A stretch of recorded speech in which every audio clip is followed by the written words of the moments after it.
T. Are there any motions on the floor? Motion. Senator Panda.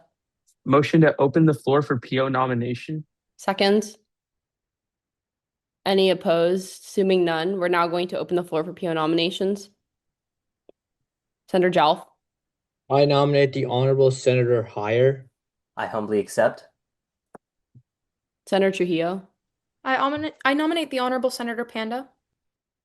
I humbly accept. Motion. Senator Heyer. Motion to close the floor for PO nominations. Second. Any opposed? Okay, we'll now go into 30-second speeches, or like roughly 30-second speeches from everyone. So we're going to start in reverse order. Senator Panda. Hey everyone, that's Senator Panda running to be your presiding officer for this session. I've PO'd on both the local and national circuit. I promise to run a fast, fair, and efficient chamber. I'm more energetic than Po from Kung Fu Panda and faster than Panda Express. Vote Panda for PO.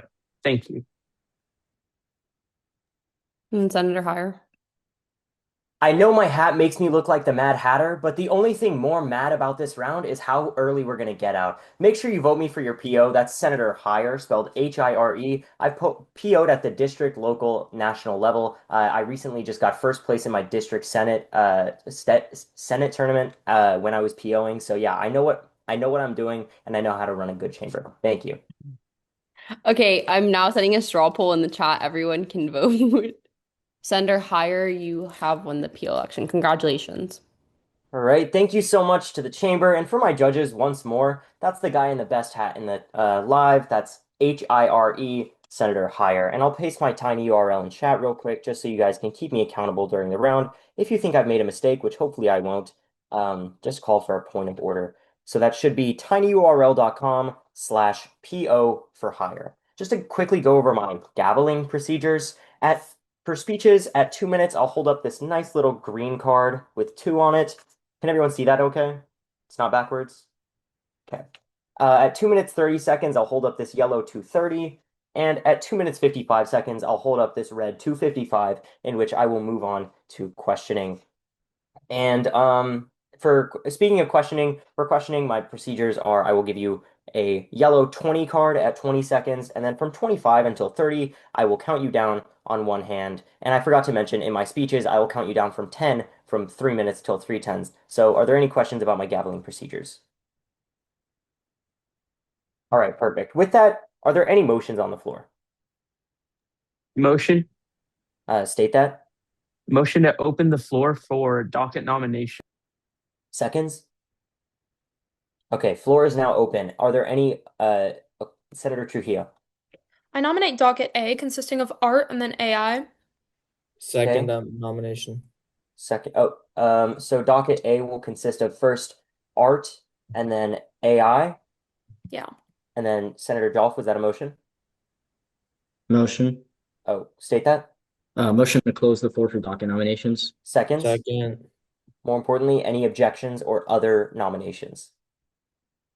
All right, seeing none, we're going to move forward with docket A, consisting of first art and then second AI. At 3:20 p.m., I will call the session into order. Do we have any authors or authorship speeches or sponsorship speeches on a bill entitled art? Once again, any authors, sponsors, or first affirmatives for art? Do we need to impeach PO? Motion. State that. Motion move to a 1-minute recess. Seconds. Second. Objections. All right, 1 minute starts now. Y'all want to Wait, impeach me? I Griffin, have a why aren't you sponsor. doing your sponsor? Do you want the real answer? It was Claude. Wait, just send Um, it to someone. Send it to someone? If you send Yeah. it to me, I'll give it. If it's Yo, this can't be serious. Like, are we serious, guys? This is finals at a very prestigious tournament. You guys should be prepped. Just send him the sponsor, Griffin. All right, yeah. You got Thank it. you. Okay. I don't know if I have Arush's email. just send it to me on Instagram. All right, we have 6 seconds left. Arush, do you have that? Let me check. All right. This recess has now elapsed. we're calling for any authorships or sponsorships on the Art Act. Or we can call for another recess. Motion. State that. Motion move to a 30-second recess so he can find your sponsorship. Seconds? Second. Okay, 30 seconds starts now. Arush, you better read that word for word. This is terrible. Arush, if you don't read that word for word, I'm deleting it in the document. If you don't read it word for word as you're speaking, I'm deleting it. All right, 10 seconds left in the recess.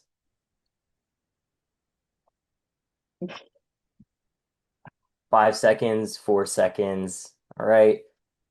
This recess has now elapsed for calling for any and all authorships or sponsorship speeches.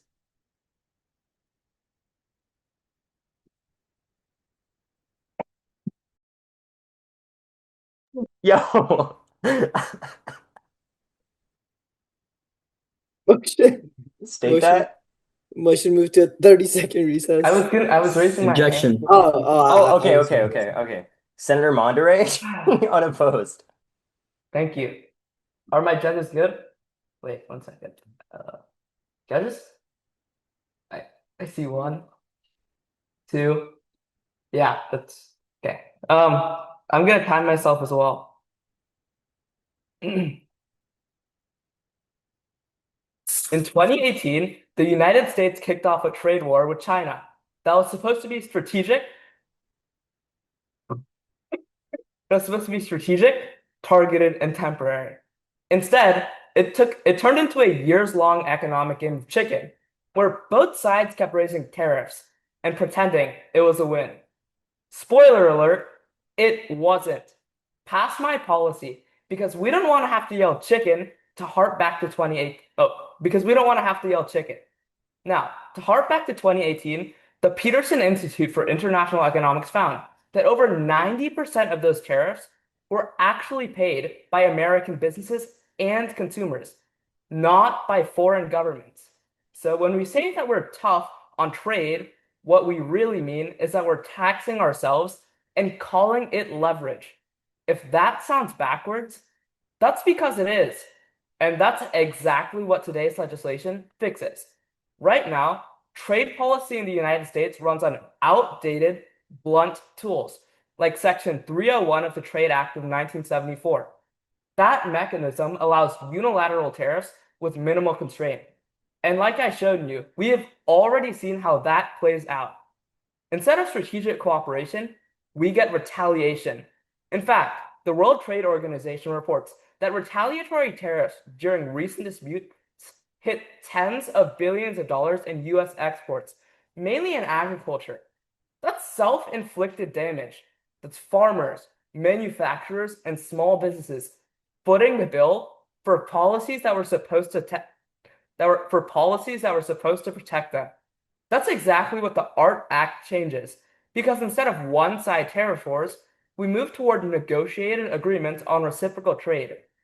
But what does that mean? That means no tariffs, no fees, and no surprise penalties unless both countries agree to them in advance. This creates predictability and stability. Because here's the thing that the negation won't tell you. Countries are a lot more willing to cooperate when they're negotiating at the table instead of being hit with unilateral punishment. Reciprocity builds consistency. Consistency builds trust. And trust is what actually drives long-term economic growth. Now, let's talk about investment and markets, because uncertainty is poison to both. The National Bureau of Economic Research explained that trade policy uncertainty significantly reduces private investment and slows job growth. My legislation fixes that by locking trade terms into structured agreements with 5-year timelines. There's your speech, Arush. Let me know if you need to prep any other judge twisting speeches. Ready for TLC tier judges.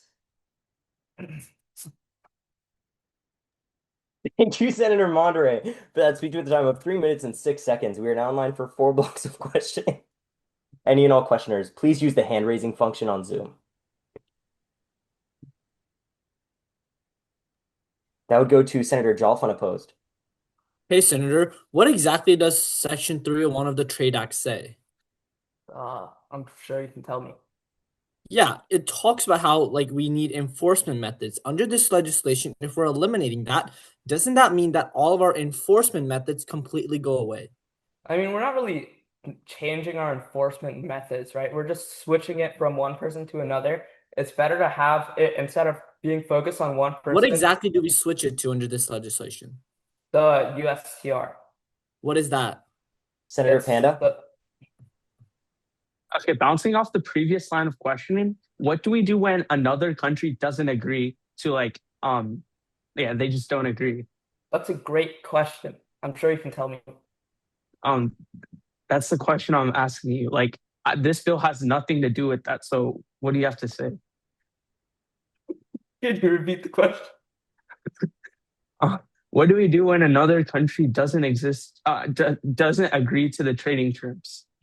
Then, I mean, it's better This to at block least of questioning negotiate with is them now than elapsed. We're still open for 2 more blocks. Senator Trujillo? Hey, so the Trade Act of 1974, what exactly was it made to protect? I'm sure you can tell me. It was made to protect domestic industries. The second that we start actually removing this policy and trying to actually not protect those domestic industries, what happens to America? Well, I already told you that right now small businesses are the ones being hurt because of our actions. At the very least, you help them when you pass. Right. What about the agricultural field and the I already told you manufacturing that field? agriculture is the one being hurt. What about manufacturing? I They're already, also included under this. This questioning block is now elapsed. We're still in line for one more block of questioning. Any and all questioners, please rise. This is a debate event. Once again, any and all questioners, please rise. Senator Panda, unopposed. Okay, so by passing this policy, do we harm or benefit the U.S. economy? I'd say we benefit it. So in the past, if we don't wait, is there any? Do you have any sources? No, because we've never passed this legislation.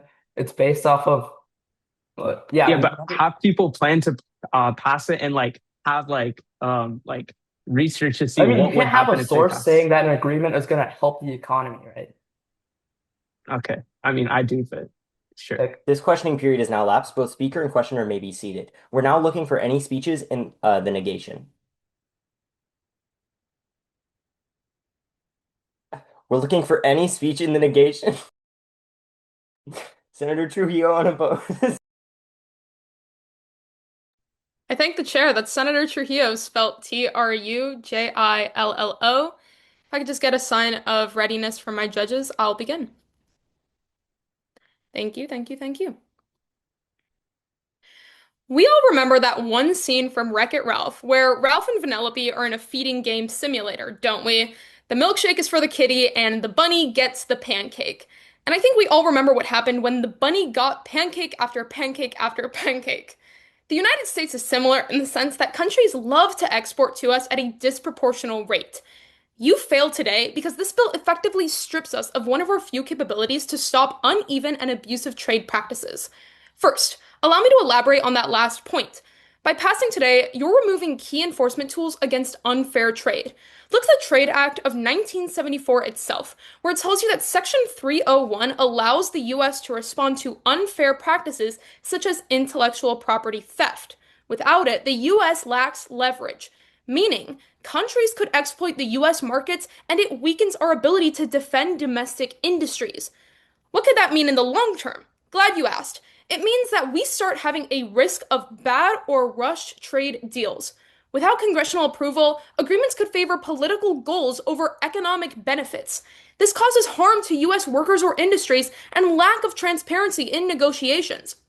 The idea of making deals for political gain over economic benefit is nothing foreign, especially under the current administration. Senator Monheire brought this up as a good thing, but allow me to flip his point to the neg.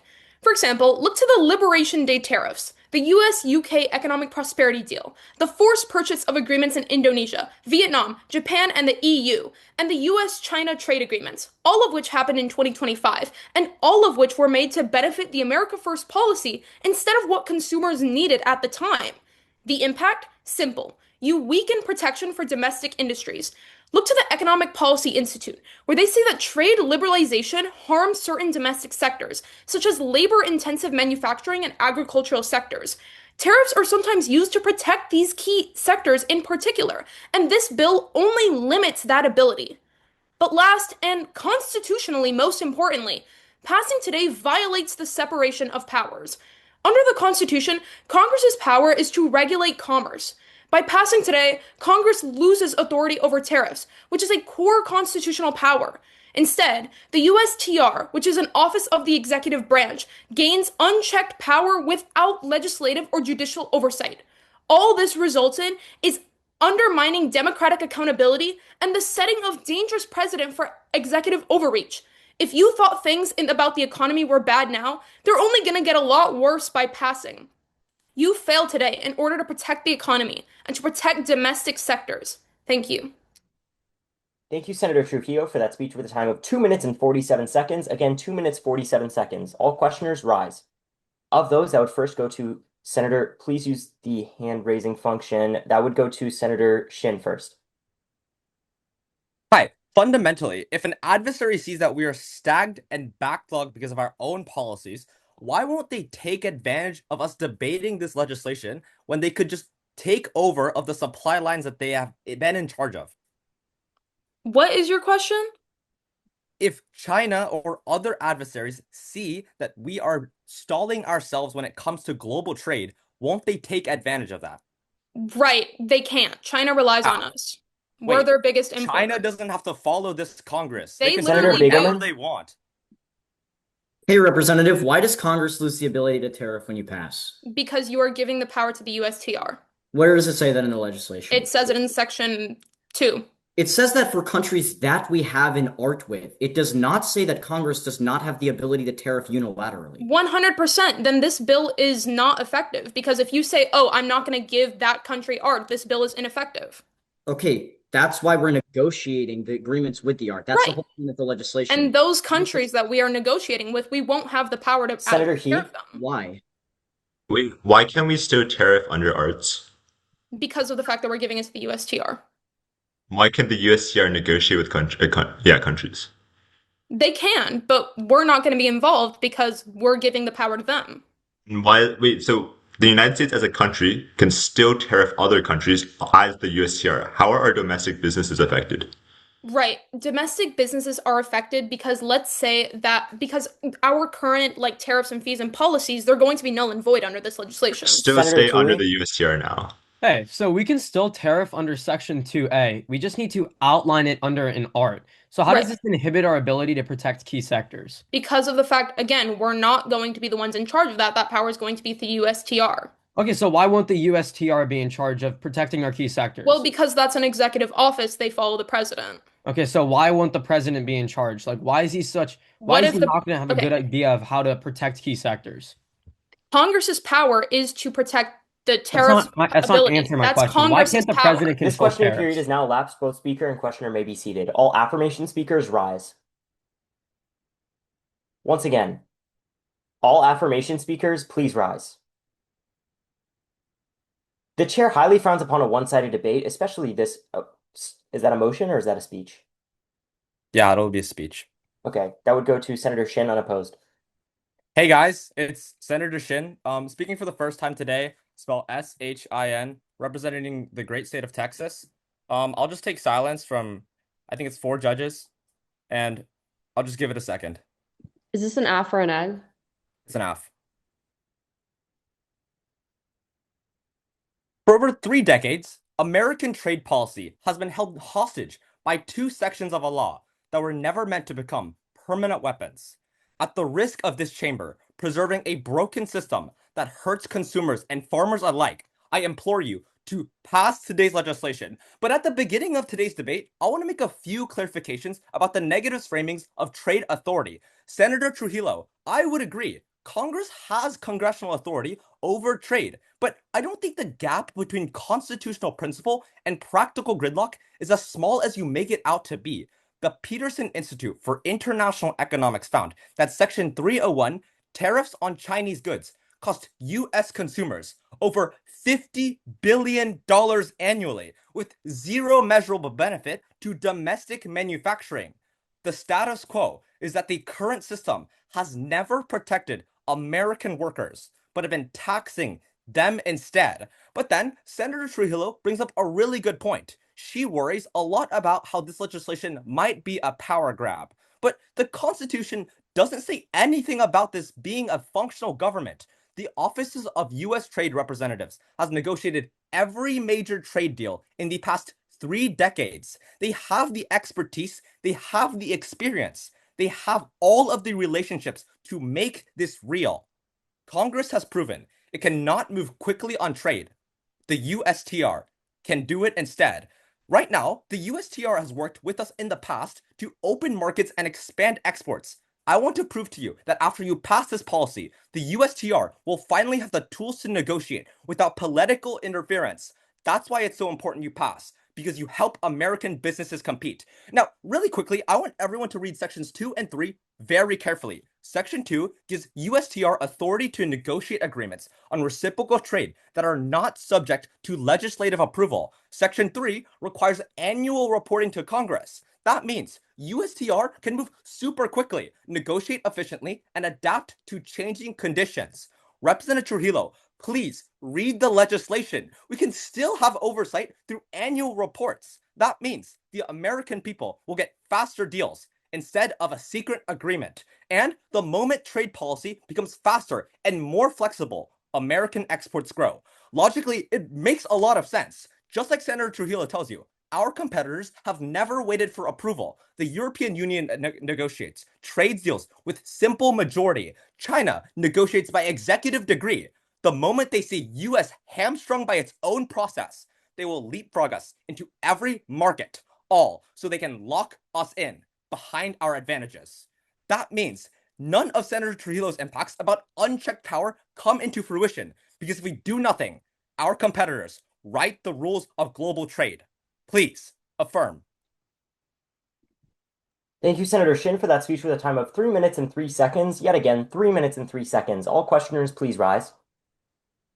Of those, that would go to Senator Jelf unopposed. How exactly will Congress still have authority when you pass? The legislation lets them audit it. Can you explain to me how this happens? I mean, it's simple. It's an audit, so they can see what's going on. If it's not working, we can change it. Oh, so we only get like the audits, but we're not actually in the process Audits is directly, a lot. right? Like we have the power here. Do you We're not like understand that? directly like in the negotiations, right? Explain. What do you mean? We're not Like directly in the like you say negotiation. we I mean, we're audit, not a but does that business. We're mean Congress. We regulate. yeah, but are we in the negotiations itself? Why does it matter if we're in the negotiations? Unless Senator- you're Answer the lobbying, question. that won't Senator matter. Trujillo? Hey, so kind of piggybacking off that last questioning Yeah. block, what's the difference between what the USTR does in the status quo and what this bill is proposing?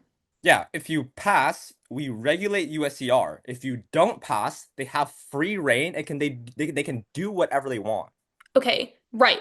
Okay, yeah. I thought you were on the affirmation. Yeah. You want USTR to do whatever they want without congressional approval? No, That's you pass and you unconstitutional. regulate them. If you fail, you don't regulate them. We want to Right. regulate them so they Right don't now in the exploit status quo, Americans. we are involved in those negotiations. If Why we are we pass, taking ourselves we out? have This regulation. questioning period is now elapsed. Both speaker and questioner may be seated. We're now in line for a speech in the negation. All negation speakers rise. Of those, that would go to Senator Jelf. I thank the chair. For the chamber, that is Senator Jolf. That's JALF. Once again, JALF. Speaking for the first time in this legislative session on the negation. As always, I'm at the leisure of all those above me. If I can have any sign of indication from my judges, and I'll get started. Earlier in 2025, millions of Americans watched as Donald Trump was inaugurated as the 47th president. And although many of his projects were controversial, one was able to earn bipartisan support across the aisle. That being the pardoning of hit rapper A$AP Rocky. And in honor of one thing that Republicans and Democrats can agree on, let's get a grip. stop causing the same problems over and over again. Long live ASAP, but fail this bill. Right now, I want to contextualize that the US still has leverage. Section 301 is the government's main tool for investigating and punishing unfair foreign trade practices. And it's not just some dead law sitting on a shelf, it's been used. Reuters reported in March of 2026 that the US launched 16 new Section 301 probes into major trading partners after the court struck down tariffs. That's precisely because Section 301 is one of the only pressure tools remaining. The USTR's own reasoning is that foreign overproduction can displace US domestic production and block reshoring. This bill makes that worse by deleting Section 301 outright. And now the net harm isn't that, oh, we don't have oversight or Congress isn't involved. The net harm is the pressure itself. Senator Begelman and he in cross-examination say that negotiations are good. But Senator Shin asked me, why is us being in negotiations matter? That's truly because of the pressure we hold. Under this bill, instead of walking into negotiations with a real enforcement threat, Section 301, the United States throws the away and just hopes countries are going to compromise.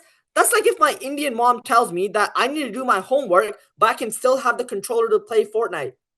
I'm not going to do the homework. I'm going to keep playing Fortnite. That's exactly what happens when you pass. If you remove the threat of tariffs and penalties before negotiations, you weaken the incentive for other countries to give important concessions. But here's why that matters. The USTR says that the live action of 301 cases involves industries like automobiles, actual batteries, semiconductors, and manufacturing. According to the Bureau of Labor Management, nearly 12.6 million Americans currently employed in those sectors. So when this bill kills American leverage, it doesn't just stay in this chamber itself.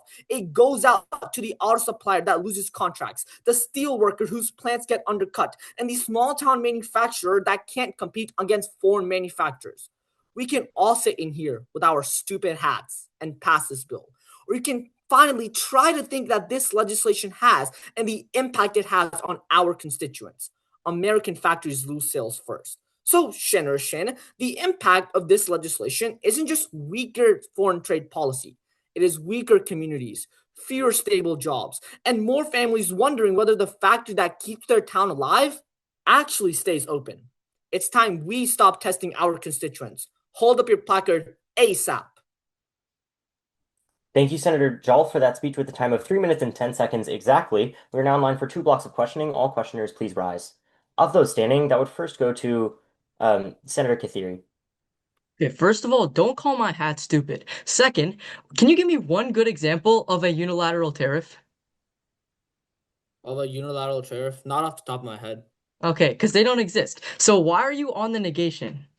So I'm on the negation because if we lose the actual ability to tariff them, it's about having pressure, right? Countries need Wait, to do other listen to trade us. restrictions not exist? Are tariffs the only one? Tariffs, fees, all those things that are limited under this bill. Okay, why can't we use like quotas and other trade Senator restrictions? Mondere? You said Yeah. Section 301 gives us leverage, right? Yeah, it allows us to tariff, put fees, all that stuff. Okay, why have we It's been in a not trade just, war like, with listen China to for over us, 7 years? What'd you say? Why have we been in a trade war with China for over 7 years if we have so much leverage? Like Xi Jinping isn't like that good of like a person. Like he doesn't really listen to us. Okay, so we don't have leverage, is what you're saying. No, we have leverage over So other then why aren't countries. they listening to us? We have leverage over other countries, just not China. You have one cherry-picked example So of we a don't trade have war leverage going on. over our biggest We adversary. trade with so many other countries. Like what? We trade This with them. questioning block is now elapsed. elapsed. Both speaker and questioner may be seated. All right, perfect. So I will unilaterally close this indefinite recess and ask for any affirmation speakers once again. Again, any and all affirmation speakers, Senator Begelman. Good afternoon, everybody. This is Senator Begelman speaking for the first time this legislative session. That's Senator Begelman, spelled Begelman, not bagel, not man, just one man begging for the one on your ballot. As always, I'm at the leisure of those above me, so I'll take any indicator of readiness on when to begin. Cool. Lucas David, good? All right. When asked about which countries he thought would halt U.S. imports in response to tariffs, President Trump responded, Mattel, they're the only country I've heard. Okay, first, I just want to ask, can you hear? Second, Mattel is not a country. Trump doesn't know how to use the very economic tool he's championed his entire presidency. Pass, so he can't anymore. First off, let's establish the biggest framing mistake in this debate, the actual purpose of the bill. Senators Trujillo and Jalf have been worried that it completely removes the ability to tariff unless it's been pre-negotiated in the art.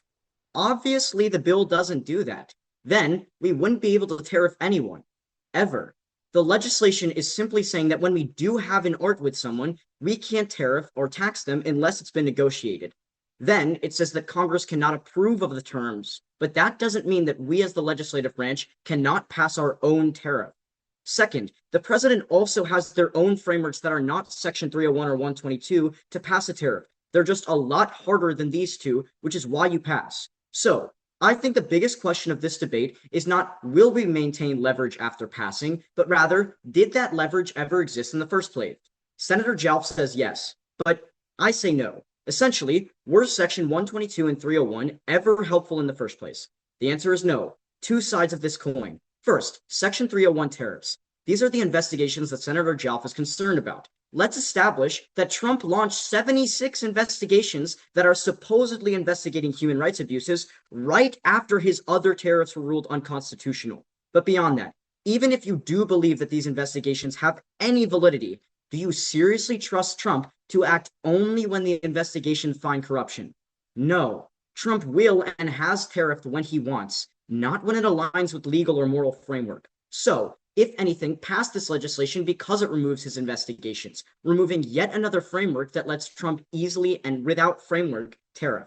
Second, pass because this legislation saves Americans dollars, and that's because it removes the Section 122 tariffs. The biggest problem right now is that Section 122 tariffs are not permanent. Section 122 has a 150-day limit and cannot be extended unless it goes through Congress, requiring 60 Senate votes, which would never happen. 150 days is nowhere near enough time to do what we would need to do. That's why Trump is the only president to ever even try to use it, and he only did that after his other plans were shut down. Orcaline Digital Solutions, a manufacturing consulting firm in June of 2025, finds that for the United States to build manufacturing facilities to catch up, it would take 12 to 18 months in the quickest scenario. Passing today means saving our constituents priceless dollars. The Yale Budget Lab in February of 2026 finds that banning Section 122 tariffs would save households close to $1,000 each. Bank of America writes in November of 2025, 2/3 of Americans live paycheck to paycheck. For them, it means keeping their lights on a little longer. It means they don't have to put items back at the grocery store. It means a little more stability. The speaking time has now elapsed. Thank you, Senator Begelman, for that speech with a time of 3 minutes and 10 seconds. All questioners, please rise. Once again, all questioners, please rise. Of those, that would first go to Senator Panda. So what do we do when other countries don't listen due to this bill? We tariff through the USTR or through Congress or through Okay, is Congress known for passing policy quickly? Okay, no. So that's why we have three other abilities to pass tariffs. Let me explain. Hold on. So we have like 4 frameworks for Trump to tariff. It's just significantly harder, so he can't just tariff willy-nilly. Second, through this legislation, the USTR can negotiate an art with countries, which they will want to do because people want to trade with the United States. How do we guarantee those negotiations actually Senator Trujillo? Because people want to trade with the US. Hey, I'm a little confused as to why everyone's still on this discussion about Congress losing their ability. Do arts exist in the status quo right now? Yes. They do. And what are they? They're like basically making sure that there's no like import-export imbalance or something like that. Arts is when Congress decides a tariff and the president negotiates it. The second that you take Congress out of the equation and move it to an executive branch, it's not in our control Arts are anymore. already under the USTR. It's also the USTR that's negotiating It's them. the president and the This US questioning block Congress. has now elapsed. Both speaker and questioner may be seated. I think the chair. The chair thanks you. Now calling any and all negation speakers. That would go to Senator Hughes. I think the chair. I'll take silence as an indicator. Cool. In 1803, Napoleon offered to sell Louisiana to American diplomats. Jefferson's envoys had no authority to accept. The deal was so far outside their mandate that they had to beg forgiveness instead of permission. Jefferson nearly rejected it on constitutional grounds alone.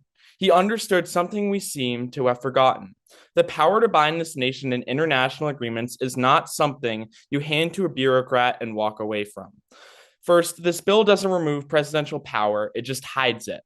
This bill should fix the problem of one person having too much unchecked trade authority, according to Senator Begelman himself. But here's what they won't tell you. The president appoints the UTSR. Jamison Greer, the current UTSR, was nominated by Trump and confirmed in February of 2025. The president picks this person. The president can fire this person. And under the ART Act, this person can now single-handedly set all American trade policy without congressional or judicial review. So what actually changed?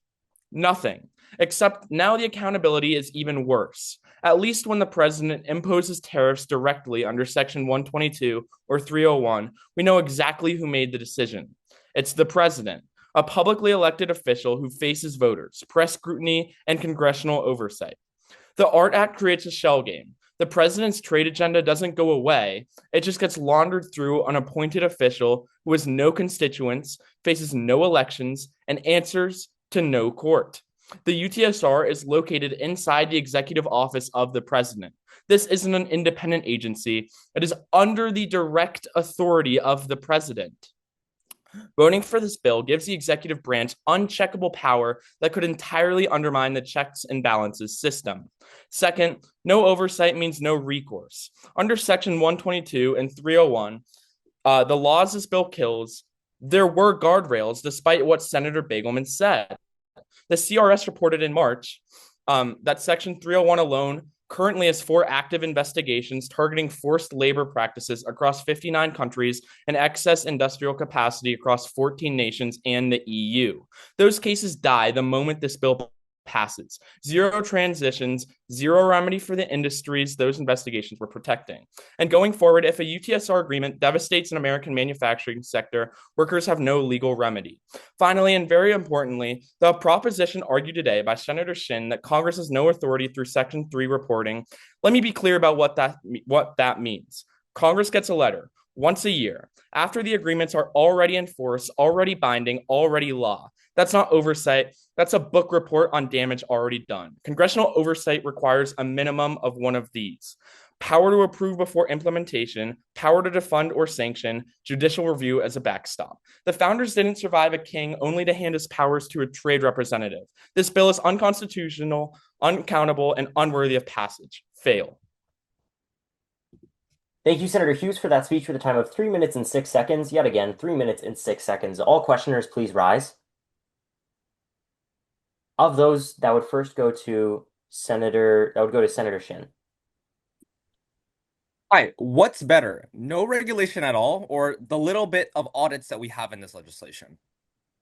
Well, passing this would give the president this bill, decision. No, Exactly. this So we should bill fail. specifically writes that we're going to have audits yearly. Is that better than the no regulation that we have right now?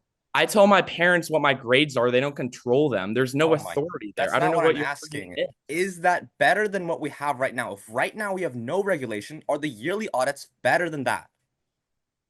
Not Senator really. Begelman. Hey, Representative, let's talk about these investigations. Why can't we remove them? Or why What should do you mean? Why should we remove the Yeah, investigation? I'm asking you why.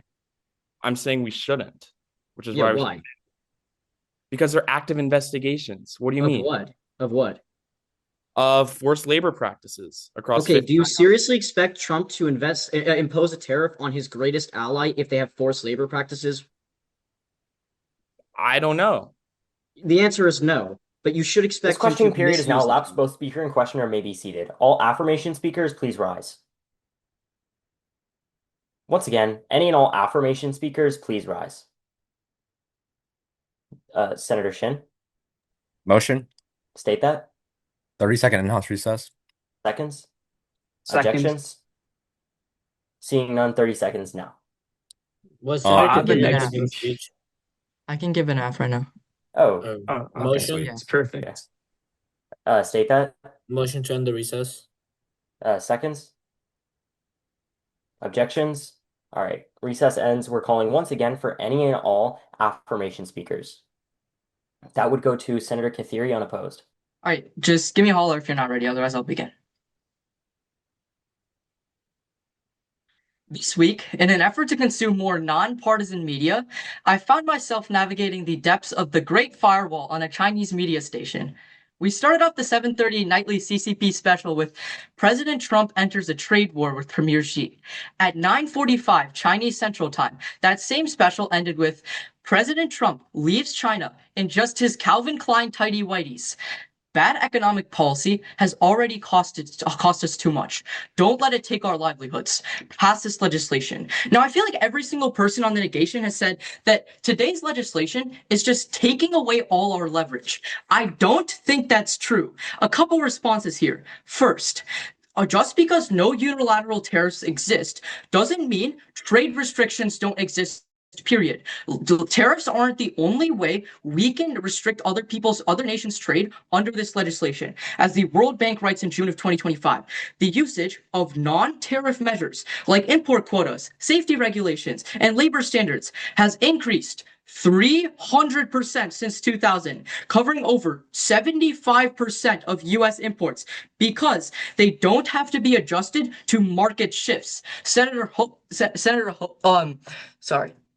Hogan and Trujillo understand this. That means that Senator Hughes and Trujillo understand this. Today's legislation doesn't just take away all our leverage altogether. It gives us the ability to have some kind of trade benefit later in time. That is always going to be a good thing. Second, Senator Trujillo and Hughes asked why the holy heck countries would agree to these negotiations. Here's the thing. They've already started agreeing to negotiations. As the Council on Foreign Relations wrote in August of 2025, the EU continued to agree paying 50% tariffs on steel and industrial goods just because the United States decreased rates on key supply chains like critical energy.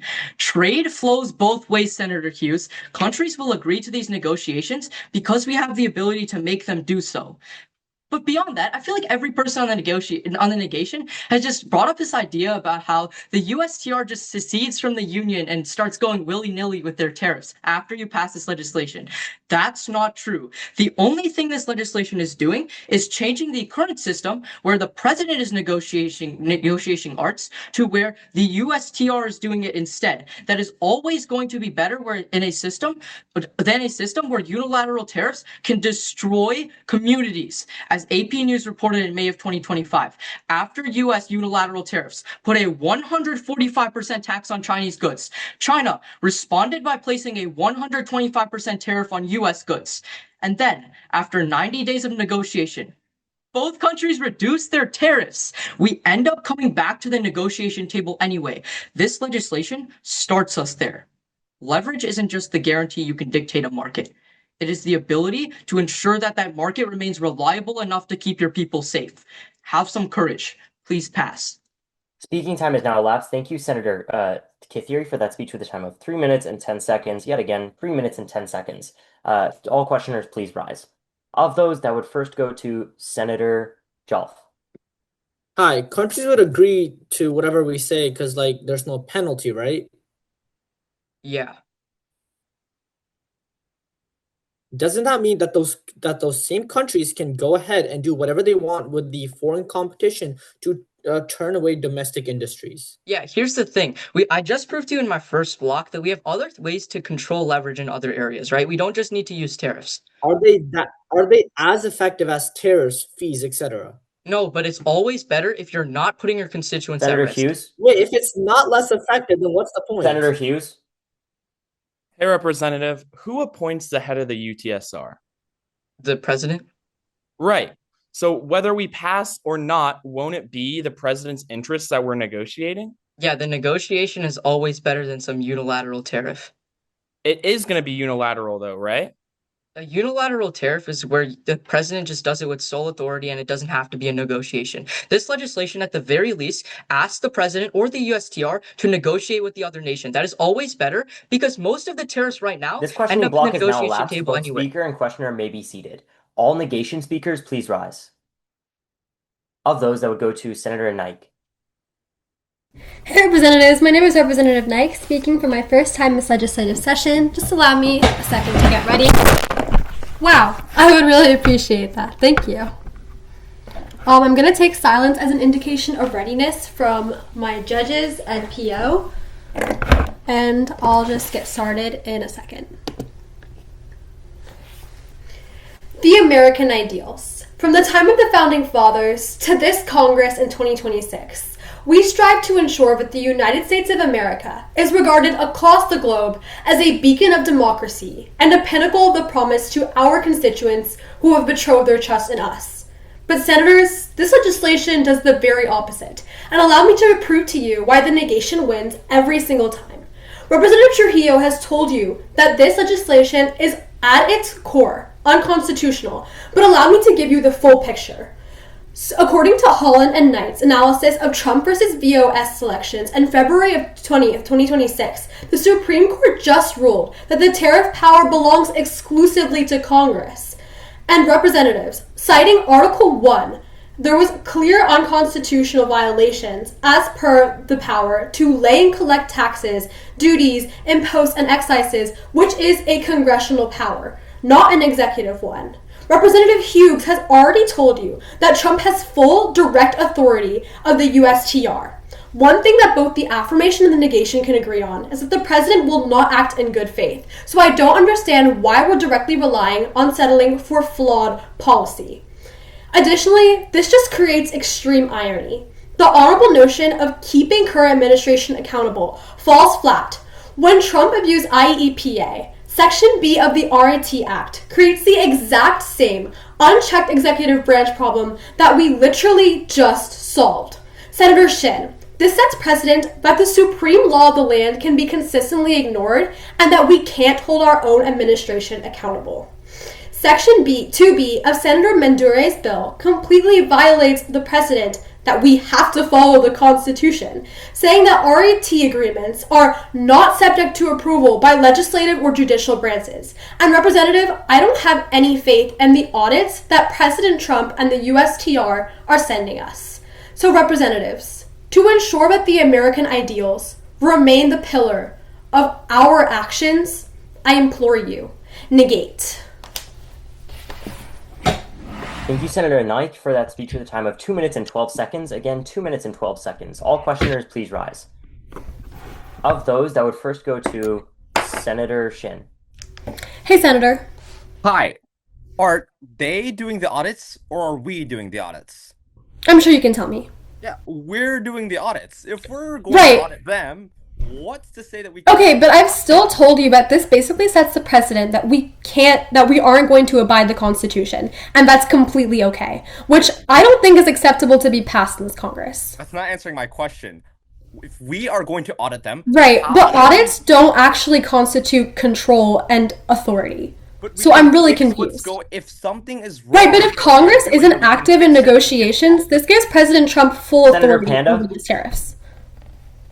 I'm on your side, but I don't understand how this bill is unconstitutional. Can't Congress still pass policy regarding tariffs? Yeah, they can, but Senator, literally shifts. How do they lose the right? I'm confused by your question. Could you repeat that, please? So how is this bill unconstitutional if Congress still has the main power? But it basically sets the precedent that we don't even have to follow the Constitution in the first place. Because we're shifting the power from Congress to the USTR, which is fully controlled by Trump as senators in the nation. This questioning period is now elapsed. Both speaker and questioner may be seated. All affirmation speakers, please rise. That would go to Senator He, unopposed. I think the chair, for my judges, this is Senator He speaking on the affirmation. If I could get a thumbs up when everyone's ready. Lucas, David. Are we good? Okay, cool. Mm-hmm. For different people, we all have our different art forms. For me, it comes out in the form of working on the rice fields. For Senator Mondre and higher, it's saving water and advocating against AI usage. And for our President Donald Trump, it's the art of the deal. And I gotta hand it to him. President Trump has a hidden talent. Pass this policy to keep it hidden. Now, I think that this debate is a little confusing. I want to sum it up in one sentence. Both the affirmation and negation wants to keep tariffs. All the affirmation is advocating for is that a single person can no longer unilaterally apply tariffs. Instead, the professionals at the USTR negotiate tariffs. That's still a little complicated. So I want to evaluate this debate through two lenses. First, which side increases our global influence? And second, which side helps the US economy better? I'm going to prove that only in the affirmation world do both our economy and influence improve. First, let's start with our global influence. Senator Panda and Hughes says nothing will ever work in this affirmation world because countries just won't agree to any negotiations. Here's the thing. Arts aren't just agreements on tariffs. They are agreements on mutual trade entirely. Ironically, the countries that we tariff the highest right now, like China and Brazil, also trade with us the most. So, by passing today's legislation, they would also benefit from structured trading deals as well. But then, Senator Jauff says that Section 301 is this really important enforcement mechanism. Let's actually understand what Section 301 is. The Tax Policy Center explains on March 16th of 2026. Section 301 is investigations into countries after there's suspicion of unfair trade practices. But that still exists in the affirmation world. Now, you have fully negotiated out trade agreements, which set up pre-agreed on rules and consequences. Here's why that's crucial. McKinsey & Company explains that these trade agreements with clear boundaries are actually always more successful, like the 2025 US-Vietnam framework, which increased labor standards, or even USMCA, which forced Mexico to adopt better labor reforms. But second, what about our economy? I think this is the clearest place the affirmation is always ahead. Just look towards the status quo right now, or the negation world, with the Center for American Progress quantified in 2025. Under peak tariffs against China, the average price of an imported good went up by 104%, costing average American households over $3,800. That's what the unexpected tariffs look like right now. When tariffs are pre-negotiated and quotas, net exports, and all of the numbers are clearly set in negotiations, these price hikes go away. Senator Trujillo, you don't protect domestic industries by spiking prices randomly. You help them by creating a stable economy they can grow in. That's what negotiations under arts do. So, in the name of art, I've got to tip my hat to this bill. Pass. Thank you, Senator He, for that speech for the time of 3 minutes and 3 seconds. All questioners, please rise. Yet again, all questioners, please rise. Of those, that would first go to Senator Jolf. Hey, Senator, you said 301 is going to exist in the AF world, but never proved why. Why are our enforcement methods going to exist when you pass? Right, 301 is investigations like after you think there's a bad thing. These negotiations I'm saying are ensuring that there won't be a bad thing in the first place by setting boundaries. For example, right now we don't have a art with China, so we have to investigate their practices after we think they're doing a bad thing. If we had an agreement now, if we we don't could have set that that first. after, doesn't that mean countries can do whatever they want? No, because in agreements you set the clear boundaries and rules. How is that going to Senator happen? Panda? It's preemptive. How are the yearly audits effective if something happens in, let's say, 3 months that changes everything? Like what? Like there's trade disagreements, and like how can we audit that if it's every year? If Because there's trade disagreements, we negotiate like we're already seeing with the US and China after the trade war. But what I'm saying is we're setting up negotiations now before there's any problems. and okay, who's in charge of the USTR? Like a guy. No, it's the president, right? So like This questioning doesn't he period is still now choose? elapsed. Both speaker and questioner may be seated. All speakers in the negation, please rise. Of those, that would go to Senator Panda. I think the chair. If my judges aren't ready, please let me know.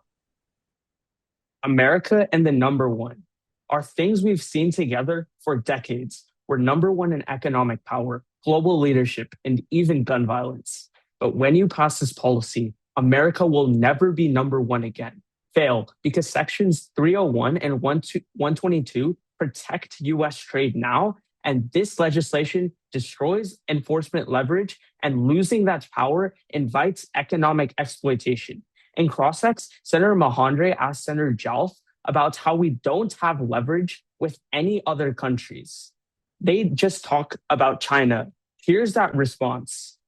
According to the Office of the United States Trade Representative, or USTR, in 2019, the US threatened tariffs on Mexican imports over immigration enforcement.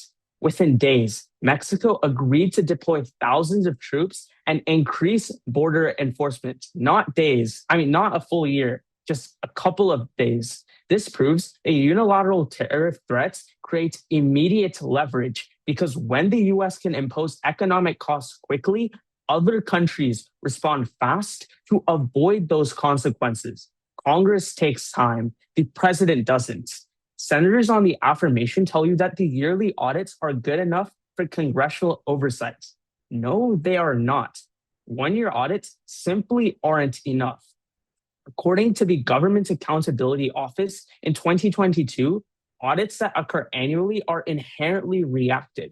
They identify problems only after violations have already occurred, not while they're happening.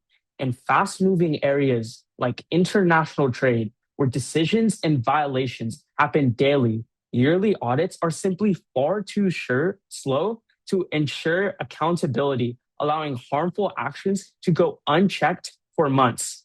In cross-sec, Senator Shin tells you that these small audits are better than the lack of audits we have in the status quo. Instead of having ineffective audits, it's a lot better to pass policy with better auditing methods than to pass an ineffective policy.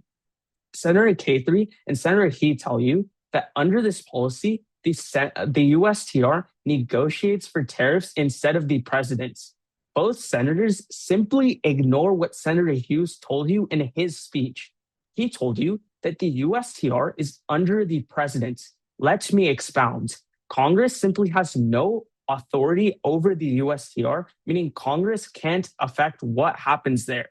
President Trump has the power to fire and hire the representatives. So if any member of the USTR disagrees with President Trump can just fire them. This means that President Trump is still at the forefront of the negotiations with other countries. At the end of the day, strength in global trade doesn't come from asking permissions. Make America number one and fail. Thank you, Senator Panda, for that speech with a time of 3 minutes and 8 seconds. Yet again, 3 minutes and 8 seconds. All questioners, please rise. Of those standing, that would first go to Senator He. You give this example that these fast-moving tariffs help in Mexico, but we can agree that these tariffs were also the ones that caused a trade war with China, right? Correct. But it's Right. So yeah. these tariffs can't be that fast, or else Trump could just, tariff everyone in a bad way. What do you think is like a good middle ground then? Regarding how tariffs should work? Yeah, because clearly your idea of fast-moving tariffs They've is leading worked to a lot of before. I'm not economic saying harm. it's perfect, right? I'm saying that they've So worked why are before with negotiations other better? countries other than China. Why is Because negotiations not President Trump better? is still at the Hey, forefront. so you said that audits aren't going to be effective because it's coming in a year from now. But if not audits, then what else? Okay, we could have audits that are, let's say, monthly or How are we like going to know the full implications of a trade agreement if it's just within a couple of months? exactly. That's my point. That's why yearly audits don't work. Wait, so if you just said we can't have any, like, we don't understand what's happening within just a couple of months, shouldn't we have an audit a year from now? No, it's better to have like more accountability, right? I'm saying that yearly audits are This simply questioning not period is now elapsed. effective. Both speaker and questioner may be seated. Now we are calling for any and all affirmation speakers. Of those, that would go to Senator Tooley unopposed. Hi guys, this is Senator Tooley. That's T-U-L-I. Again, T-U-L-I. Happy to be wrapping up today's debate. I'm going to assume all my judges are ready. Timing myself, the PO's time is final. I'll begin in a couple seconds. Revolutionary Enlightenment thinker Donald J. Trump once laid out his economic philosophy in his book, The Art of the Deal. He preached that every great businessman plays the long game. But I'm starting to lose faith a little bit. It's been 9 months since he's tariffed half the world, and my eggs are still very expensive. So while Trump in the negation keeps playing the long game, let the affirmation clear up America's trade relations with the art of our deal. Pass this legislation to codify our trade relations and make free trade agreements last. 2 layers of analysis. First, the analysis that's coming from Representative Hughes on Nike to fail today's legislation because the USTR is controlled by Trump is entirely non-unique. For the last 3 decades now, Representative Shin has correctly pointed out that the USTR has controlled all of our negotiations. So Section 2A's power clause is the same thing as the status quo. Second, the negation from Representative Trujillo to Hughes has essentially given the same undifferentiated argumentation. Section 2A handicaps our ability to respond to changing trade conditions because we cannot tariff outside of the provisions that are outlined inside the ART. I agree, but right now, when the USTR negotiates for ARTs itself, they already make sure to include those upfront tariff provisions. Columbia University in December of last year explains that after President Trump's wave of tariffs, the USTR signed 2 ARTs with Cambodia and Malaysia, and both included provisions that allowed for the United States to enact strategic tariffs for a myriad of reasons. For example, if Cambodia used in unfair labor practices like child labor, or Malaysia sold American trade secrets like China did in 2020, the ART allows us to enact tariffs across specific sectors. Representative Jelf, all Section 301 did was allow us to enact retaliatory tariffs. We can still continue doing so as long as we outline it under the ART. The only difference between today's legislation and the status quo is that the executive is forced to lay out exactly how they are going to react to all of the aggressive moves that our adversaries are making, instead of the vague tit for tat approach that Trump is currently taking. Researchers at California State University in November of last year found that free trade agreements where tariff provisions and exit clause are strictly defined and followed lasted 10 years longer on average than vague trade agreements where each side didn't know what each other was going to do and just use a tit for tat approach. This makes sense. China is no longer going to take risks and, for example, spill trade secrets if they know a response is 100% going to be tariffs and not however President Trump is feeling. In 1987, Trump published The Art of His Deal and has followed it closely since then. But it's been 4 decades past the art of the affirmations deal. Thank you, Senator Tooley, for that speech with a time of 3 minutes and 8 seconds. Yet again, 3 minutes and 8 seconds. All questioners, please rise. Of those, that would go to Senator Panda, unopposed. If a trade representative negotiates about something that the president doesn't like, likely happen to that trade representative. Okay, this comparative about the USTR being bad is non-unique. We've been negotiating for the last 3 decades all of our trade provisions through the USTR. Today's legislation does not make a difference. Is President Trump actions regarding tariffs similar It's to the entirely past non-unique. presidents? Even if you disagree with Trump being able to control the USTR president, it's non-unique and today's legislation doesn't do anything. Senator Okay. Trujillo. Hey, so everyone on your side has said that the USTR is currently working in the status quo, therefore we shouldn't pass. What does the USTR currently do in the status quo? They negotiate arts with say, Right. Malaysia and Cambodia. That's what the executive branch as a whole does. To create an actual tariff is Congress's job, and by passing today, Congress we give hasn't that done to so for them. the last 3 decades because we've Right. delegated power to the executive. Of course, All but of this that's our analysis job. about taking away Congress's power is non-unique and not relevant to how It's we're doing about tariff policy in modern constitutionality. day. By passing this bill, you are going against the This Constitution. questioning period is now elapsed. Both speaker and questioner may be seated. Seeing as we've exhausted all speakers in this debate, I will unilaterally move us to previous question and move to vote on a bill entitled Art. All who wish to pass this piece of legislation, please raise your hands. I'll give you guys a bit to... Okay, so that is... I count 1, 2, 3, 4, 5 votes to pass. All who wish to fail, well, lower your hands. Now, all who wish to fail, please raise your hands. Okay, that's going to be 1, 2, 3, 4, 5. All who wish to abstain from voting. Well, everyone lower their hands. All who wish to abstain from voting. Okay, on a vote of 5 to 5 to 0, that is a tie, so I will have to break this, and I will vote to pass. So on a vote of 6 to 5 to 0, state that. Did someone not vote? Because there's still have 11 votes. I think Arush didn't, probably. Did Arush vote? I voted. Oh, Motion to recount votes? to redivide the House. Oh, yeah, okay. Seconds? Objections? Seconds. Okay, all who wish to pass this bill, please raise your hands and keep them up. I'll give you guys a minute to do that. Okay, so I'm seeing 2. I don't think that's right. All who wish to pass this bill, please raise your hands. All right, so that's 1, 2, 3, 4, 5. Okay, so that's 5 votes to pass. All who wish to fail. Well, everyone lower their hands. All who wish to fail. That's 1, 2, 3, 4, 5 votes. All who wish to abstain. We're missing one person, Yeah, okay. So It it was was it was a 5 to 0 vote. I will still break tie and give the 6th vote to pass. My congratulations to the sponsor. This bill does pass. Are there any motions on the floor? Motion. State that. Motion move to a 10-minute recess. Seconds. Second. Second. Objections? All right, 10 minutes starts now. All right, with that, we'll now open the floor back up for debate on a bill entitled AI. Do we have any authors or sponsors? Once again, calling for any and all authors or sponsors. We could just move to previous question. Motion. State that. Motion move to a 1-minute in-house recess. Seconds? Objections? All right, 1 minute starts now. Do we Arush, really want to Don't you have a debate? sponsor? Do we really want to debate this?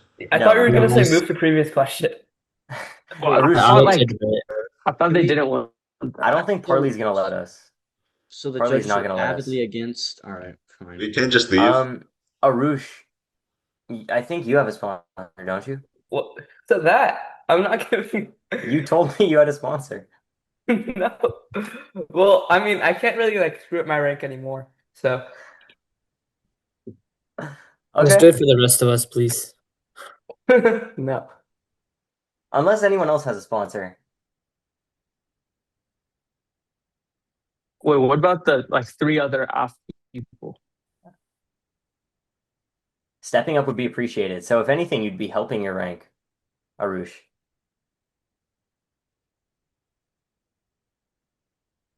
Four seconds, 3 seconds, 2 seconds, 1 second. This recess has Motion. now elapsed. I'm calling for any and all affirmation authors or sponsors on this bill. Motion. State that. Motion for a 1-minute in-house recess. Seconds. Objections? All right, 1 minute starts now. Guys, I thought Arush, I thought you were stepping up. I'm not gonna give in to this peer pressure.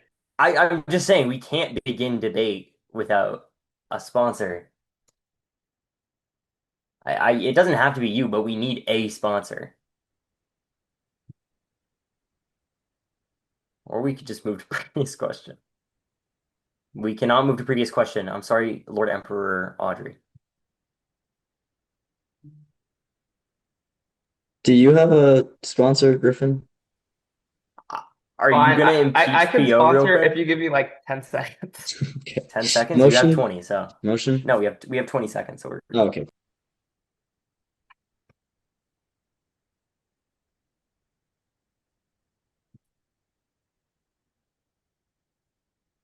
five seconds left. Thank you, Griffin. We're now calling once again for any and all first affirmative speeches. Any authors? That would go to Senator Monderay unopposed. I thank the chair. Hi, everyone. That's Representative or Senator Mondre speaking for the second time today, giving another sponsor. I'm gonna assume everyone's ready, and if you're not, just let me know. I'm also gonna time myself, so just give me 1 second to set that up.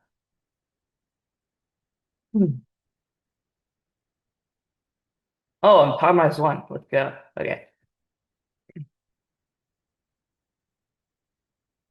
In 2023, just one single chip shortage forced major industries, from both cars to technology, to slow production. Just one weak link in the supply chain disrupted entire sectors. When you apply that risk to AI, the backbone of our future defense and economic power, What will happen? I don't want to wait to see that answer. Pass my policy to ensure that we never have to face that risk. But first, let's establish the problem in our current situation. Right now, the United States relies heavily on foreign countries, including our adversaries, for key AI hardware. And reliance on adversaries leads to vulnerability because those countries control critical inputs like chips and materials, and they can restrict that access if we have any conflict with them. In fact, China controls around 60 to 70% of rare earth production, which are essential for electronic and AI systems. That's the problem right now. We are so reliant on our adversaries that it makes us vulnerable in case we have any conflict. Pass my legislation to make sure that we never have to face any risk. But what does my legislation even do? My legislation shifts production toward the US and allied nations while placing tariffs on our adversaries. Why is this important? Allied production increases stability because now supply chains move to trusted partners with our allied interests. And in fact, Reuters explained that semiconductor production is already shifting toward allies like Taiwan and South Korea. This isn't isolation, it's smart alignment, and we're building with partners instead of depending on our rivals. But why is this so important? Stable supply chains lead to faster AI development because companies and researchers gain consistent access to AI hardware. In fact, a report by McKinsey and Company found that AI is projected to add up to $4 trillion annually to the global economy. Reduced dependence on our adversaries improves our national security because rivals lose leverage on our critical technology inputs. If the US loses access to AI infrastructure, defense systems, hospitals, and financial networks would slow down, affecting millions. My legislation ensures that we never have to face any risk like that. This isn't about chips. It's about the control over the systems that the people rely on. Thank you, Senator Mondre, for that speech with a time of 2 minutes and 53 seconds. Yet again, 2 minutes and 53 seconds. All questioners rise. Of those, that would go to Senator Panda unopposed. Can you name some allies we would help support under this policy? There's a lot of well, I don't have specific allies on my. Just like name allies that we have. We have a lot of allies. We also have domestic infrastructure, right? Like,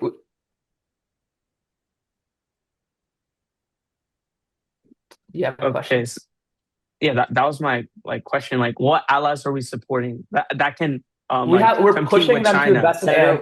Senator Kathiri? Anyone. It could be the EU. It could be countries in Senator Africa. Kathiri? Are tariffs a good thing? I wouldn't. It depends. Strategic tariffs can be good. Okay, so why are we tariffing countries like China? I said strategic tariffs can be good. It's to reduce our dependence on them.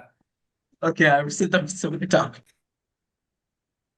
All Great right. question. That would next go to of those. Oh, we're still in line for 2 more blocks of questioning. Any and all questioners, please rise. Of those, that would go to Senator Begelman. Hey, Senator, why would we tariff instead of solely just increasing funding in AI right now? You said yourself that we're reliant extremely on China. Well, yeah, but I think tariff is the best option because when you tariff them, it means that we don't have an incentive to just rely on them.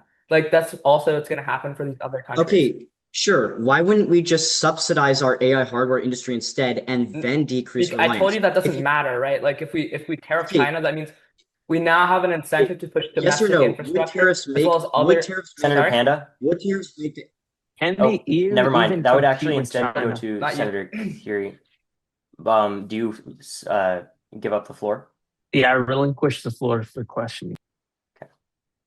Again, why is it a good thing to tariff China if like our domestic imports aren't going to be built fast enough? No, it's going to push an incentive to establish our domestic infrastructure even faster because when we can't rely on China anymore, we now have a bigger incentive to start building. But like, what if like China like murks us during that time? Like, what happens? What? Like, they're not gonna. Okay, if that happens, then we're gonna have a bigger incentive to push domestic Wait, but domestic infrastructure. infrastructure Which is doesn't just get built in a day, right? Like, what happens to our This people? no, well, period it's is already now elapsed. happening Both right speaker and now. The questioner CHIPS may be Act is seated. happening right now. All speeches in the negation, please rise. Of those, that would go to Senator Jolf unopposed. I thank the chair. For the chamber, that is Senator Jolf. That's JALF. Once again, JALF, speaking for the second and final time in this legislative session on the negation. As always, I'm at the leisure of all those above me. If I can have any sign of indication from my judges, and I'll get started. Lucas, good. David's good. Hassan is good. Parley? Perfect.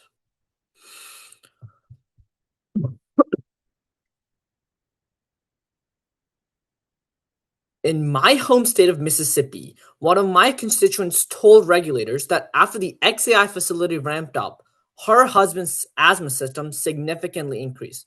Another one of my constituents said that he had developed a persistent cough and prolonged irritation. That is exactly where this debate needs to start. AI infrastructure can be much easier to debate when we're having headlines about innovation or China, Russia, but it is much harder to debate when the people living right next to it are breathing words.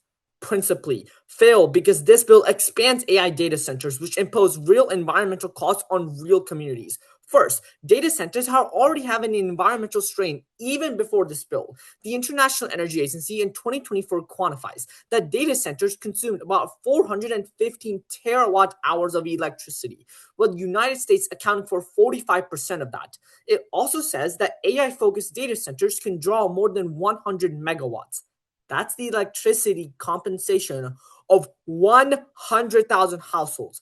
Even by themselves, AI data centers are massive electricity users that concentrate power and pollution, and they burden those rural communities. My home state of Mississippi shows what that looks like when the burden lands right next to someone's home. But second, Section 3 explicitly states that the US government shall increase domestic data expansion.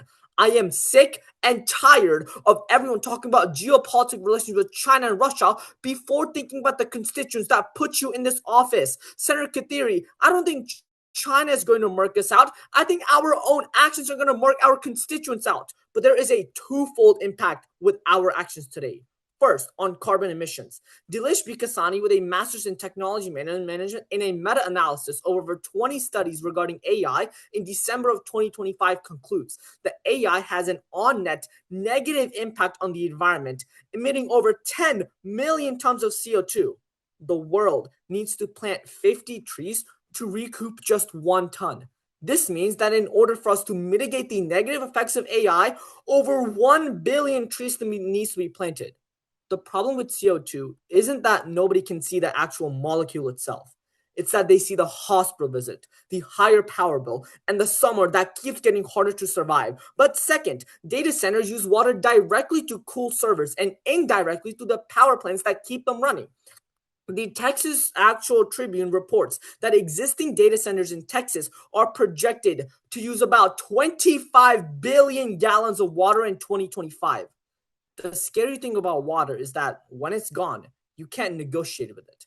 You can't bargain with it. You just run out. Senator Mandare, AI might bring millions and millions of dollars into our economy, but I would argue the environmental harm on our constituents far outweighs any economic benefits. You can keep debating about dollar signs and not think about our constituents, but I care about them.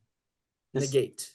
Speaking time has now elapsed. Thank you, Senator Jall, for that speech with a time of 3 minutes and 10 seconds. Again, 3 minutes, 10 seconds. All questioners, please rise. Of those, that would go to Senator Mondere. We're expanding data centers regardless right now, right? Sure, even if you do that, don't pass this legislation. Stop trying to do that first. Wait, okay, so if we're expanding data centers right now, and data centers are being built in either worlds, what's the net harm? I say we stop building them more under this legislation, and I would say data centers That's as a not what whole is we're a debating, bad right? thing, right? We should try to regulate them instead of Okay, passing cool, more but that's not legislation what that we're debating expands them. today, right? What's the net harm if we're having data centers regardless? Having Senator more and more Hughes? environmental harm on our constituents. Hey, Representative. While I'm on your side, I'm a little confused because you mentioned water, and is water a Mhm. finite resource? In many of our rural communities, yes, it is. Tell me more. Like, it's not like limited. Right. Like it's not like unlimited. Like, there's a But finite amount. but isn't your entire argument about environmental impacts pretty non-unique? Because data centers are going to exist whether this legislation is passed or not. Yeah, so don't make the Senator problem worse Tooley? by passing. Hey, so if we don't build data centers, are we going to be relying on China's data centers? I don't care if we're relying Hey, on answer the China or not question. if you continue to harm our Answer the constituents. question. China's data centers, if are we going to be relying on their data centers if we don't build our own? Sure. Okay. Which environmental regulations are better? China's and the CCPs or ours under our jurisdiction? I would say neither of those regulations actually matter if both of them are going to hurt them. I would say building more data centers as an Whose entire regulations are as an comparatively better when it idea, comes to data data centers are centers? a This questioning block is now elapsed. you We're still in shouldn't line try to for one more expand block it. of questioning that would next go to Senator Monterey. Aren't some data centers right now not using water and switching to other more environmentally sustainable solutions? They're switching to like things like air technology, which is way worse than water technology because No, they're it not switching to includes air. They're switching to other better environmentally. Like they're yeah, finding those out how things to are more regulate it right expensive, now. which actually hinders the amount that they can actually switch. Sorry, you cut We can off. Could you all try repeat to that? mitigate the effects and try to get defense off the Sorry, you argument, but cut at the off. Can end you of the repeat? day, the constituents are going to get harmed. You cut This off. questioning block is now elapsed. Both speaker and questioner may be seated. All affirmation speakers, please rise. Once again, all affirmation speakers, please rise. Huge. Oh, Senator Trujillo. Thank you. I'll take silence as an indicator that my judges are ready. If you still need some time, holler at me. Okay. In 2012, researchers at Cambridge University scanned a chip manufactured in China that was being used in the American military hardware. What they found was that the chip could allow anyone with the right key to disable or reprogram the device at their will. That vulnerability is exactly why you passed today's bill, and that's exactly what today's bill will prevent. You passed today because this legislation protects American security, strengthens our economy, and ensures that the United States doesn't cede to the most important technological race of the 21st century. Let's start with the most glaring point: national security. The US Department of Defense has explicitly identified AI and semiconductors as national security priorities. GPUs, servers, storage, and memory aren't just tech products, they're the backbone of our defense systems. Right now, a significant portion of that backbone runs through supply chains connected to adversarial nations like China and Russia. Senator Mandre's bill applies strategic tariffs on adversary imports and redirects that production to trusted allies. The result? We eliminate backdoor vulnerabilities before they become catastrophes. We don't wait for a breach to decide we should have acted sooner. And we've already learned this lesson the hard way.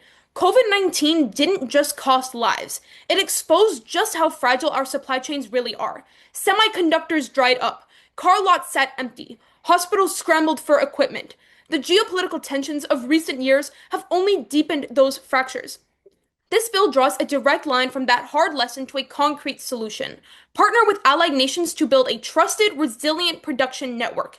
Much like CHIPS and the Science Act invested in domestic chip manufacturing, this legislation takes the next step, extending the security umbrella across the entire AI hardware system. Senator Joff's point about the environment is valid, but consider what's actually at stake. NVIDIA, the company that currently dominates AI chip production, has made clear that GPU system is the single biggest bottleneck to AI advancement. Every delay in hardware access is a delay in research, deployment, and competitive edge. That's where Senator Jeff is wrong. We need to work towards sustainability using AI, not leaving it entirely. Because if we do, our adversaries aren't going to do the same. AI data centers are becoming more sustainable as we speak through improved cooling techniques, powering facilities with renewable energy, and optimizing hardware for better energy efficiency, which reduces water usage by up to 86% and emissions from 73%. That is the only thing that changes in the status quo, because if you pass or fail, AI data centers will still be expanded. Allow me to dig deeper into the last point about AI expansion. $1 billion annually flowing into allied co-production, domestic data center expansion, and infrastructure doesn't disappear into a bureaucratic void. It creates jobs, real high-skill, high-wage jobs in manufacturing, engineering, and technology. This isn't a blank check. It's an investment with accountability built in. The question today isn't whether or not AI will define the next era of global power, because it already is. The speaking time is now Past to make it elapsed. Thank you, safe. Senator Trujillo, for that speech with a time of 3 minutes and 10 seconds. All questioners, please rise. Of those, that would go to Senator Jolf unopposed. Oh, Hi, of those, if that you would go have to Senator Beagleman. Senator Jolf, would you like to rescind the floor? All right. Hey, Senator. So, okay, you said you want to pass to prevent like delays of shipments from China right now, right? That was one of the reasons. Okay, what's better? Delays of shipments or an absolute halt of the AI hardware industry? Right. You have delays in shipments. In addition to those shipments, they're being like hacked by China. China can still control them, which is what I said at the beginning of my speech. If we start working towards expanding our reach in AI hardware, we If won't have we're that okay, problem. what's better? What's better? The chance that a shipment might be delayed or Senator altered Jolf? or nothing at all? I told you AI data centers as an idea are detrimental for our constituents. Why expand them? Right, because that is what the future is. Our adversaries are not going to follow if we stop investing in AI data So centers. we should continue to harm our constituents just because China and Russia are expanding Right, AI? 100%. So I actually stated at the end of my speech that we are working towards making them more safer for our constituents, so your point If it falls was flat. safer, why are the harms still occurring? Because you're looking at harms that are outdated. Right now, we are using new technologies Constituents are that being reduce harmed emissions right by now as we speak. 73%. How is that outdated? They're being It's harmed right outdated because now. we have technology that This questioning reduces block emissions is by now elapsed. Both 73%. speaker and questioner may be seated. This is a reminder to all competitors that if you wish to ask a question, raise it at the beginning of the questioning period as opposed to during questioning. Now, all negation speakers, please rise. That would go to Senator Hughes unopposed. This is Senator Hughes speaking for the second time this session. Again, I'll just take silence as an indicator. When Rome wanted to protect its grain supply, it didn't tax its own farmers. When America wanted to win the space race, it didn't defund NASA. Great powers protect their advantages. They don't legislate against them. This bill pushes American companies before it helps them and hands our adversary a weapon it has already proven willing to use. First, tariffs inflict immediate damage with no bridge to relief. This bill applies pain before it builds capacity. Experts estimate tariffs on AI hardware could cause data center project costs to jump around 16%, with IT hardware costs rising roughly 25% on average. Yet, the Allied supply chain, this bill promises cannot materialize in time. Advanced semiconductor fabs require over $20 billion to build, and construction in the US costs twice as much and takes twice as long as in Taiwan. The bill allocates $1 billion annually. A single leading edge fab costs 20 times that. The tariff hit January 2027. The fabs won't exist. American AI companies absorb the cost of restricted Chinese imports with no allied alternative to fill the gap. The companies hit the hardest aren't NVIDIA. It's the startups, research institutions, and emerging competitors who can't absorb a 25% hardware cost spike. This bill doesn't protect American AI leadership, it taxes it. Second, China will retaliate with rare earths and already has. This bill ignores the most dangerous lever. China holds over our entire AI supply chain. Butler 25 says that China mines over 60% and processes over 80% of the world's rare earths, producing around 90% of high performance rare earth materials. Earth magnets, excuse me. This isn't theoretical. In December 2024, China halted exports of gallium, germanium, and antimony and super hard materials to the US, directly targeting advanced technology production. The bill spends 3 sections designing tariffs on Chinese imports. It spends 0 words on rare earth dependency. China doesn't need to win a tariff war. It just cuts off the minerals our allies need to produce the very hardware this bill envisions. We aren't imposing costs on China. We're handing them a justification to deploy a weapon they've already used, and this bill has no answer for it. Rome didn't fall because it lacked ambition. It failed because it made decisions that undermined the very strengths it was trying to defend. This bill does the same. It mistakes aggression for strategy and calls self-inflicted damage protection. Great powers don't legislate against their own advantages. Fail. Thank you, Senator Hughes, for that speech with a time of 2 minutes and 57 seconds. Yet again, 2 minutes and 57 seconds. All questioners, please rise. That would go to Senator Monterey, unopposed. If we're dependent on China, shouldn't we start expanding our domestic infrastructure? I understand your argument, but this could also madden China, don't you understand? So they could just stop exporting the rare earth materials that they create. I don't really understand that, right? We rely on them, but don't they rely on us as well? Why would they get very, very mad? Well, like I read you, Butler 25 literally described in December of 2024 China halting exports of gallium germanium to the US. Hey, structurally, you and I can both agree that tariffs hurt people, right? Yeah. Yeah. So if we don't have the control of the goods that we import and export into this country, doesn't that in the long run hurt more people if we don't have the regulation and the control? How do tariffs, sorry, what was the first part of your question? Okay, tariffs hurt companies, right? Yes. Yeah, but if they're already being hurt in the status quo because we don't have control, how is your argument not? How does this questioning block is now elapsed? Both speaker and questioner may be seated. All speakers in the affirmation, please rise. That would go to Senator Shin. Is that a speech? Oh, all affirmation speakers, please rise. Calling one more time, any and all affirmation speakers. All right, seeing none, the chair. I'll go. All right, Senator He. Thank you. Hi, it's Senator He, going on the aff. Judges, just a thumbs up.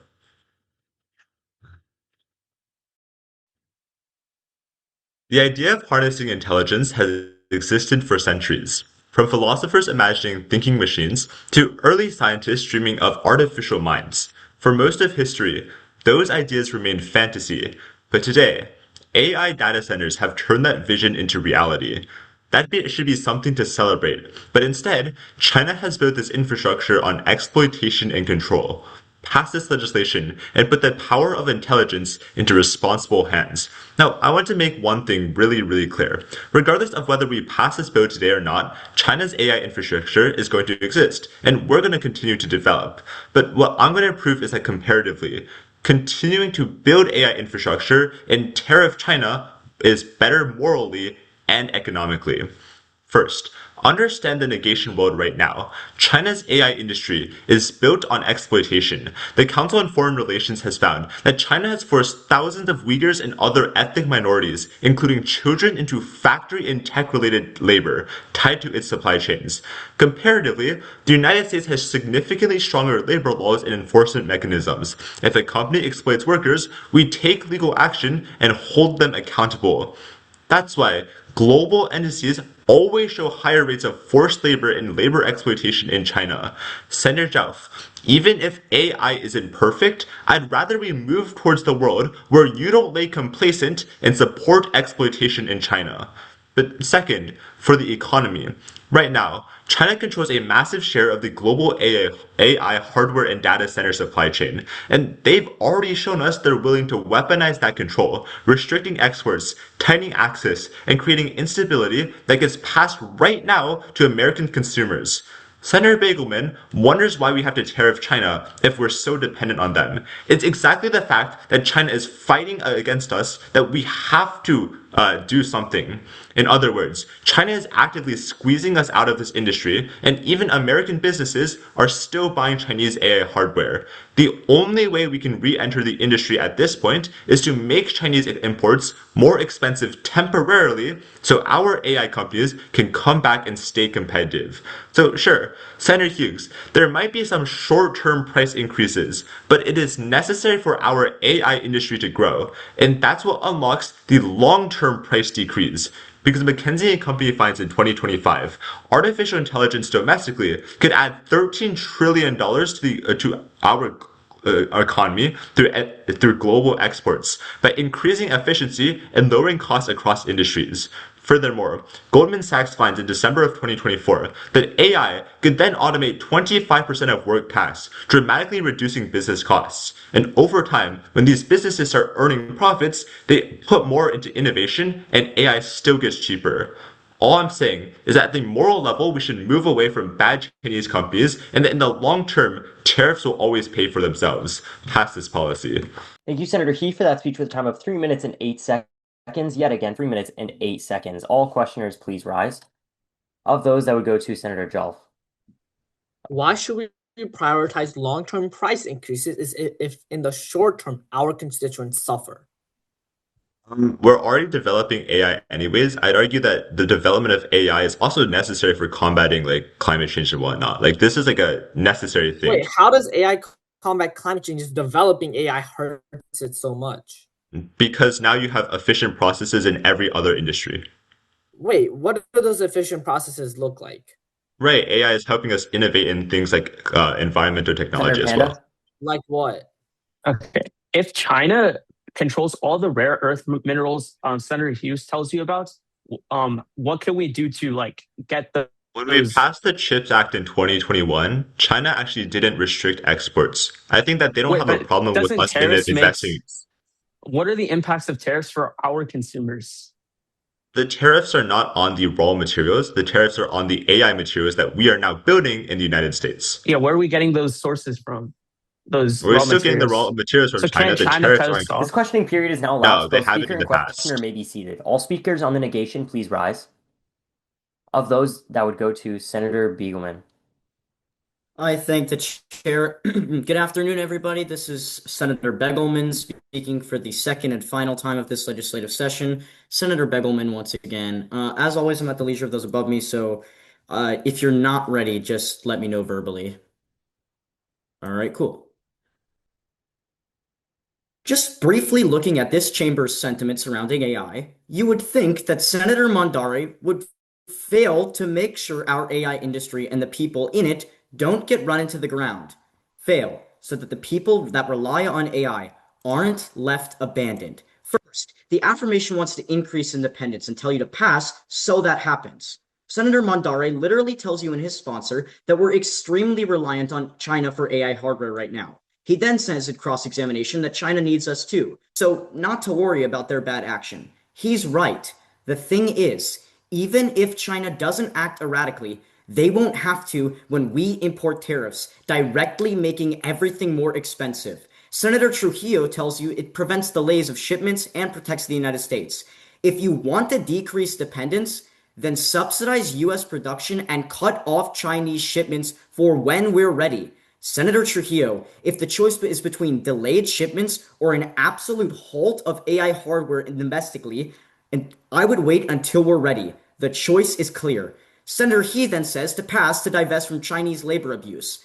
That just won't happen. All we're doing is tariffing, not sanctioning or completely cutting off their imports.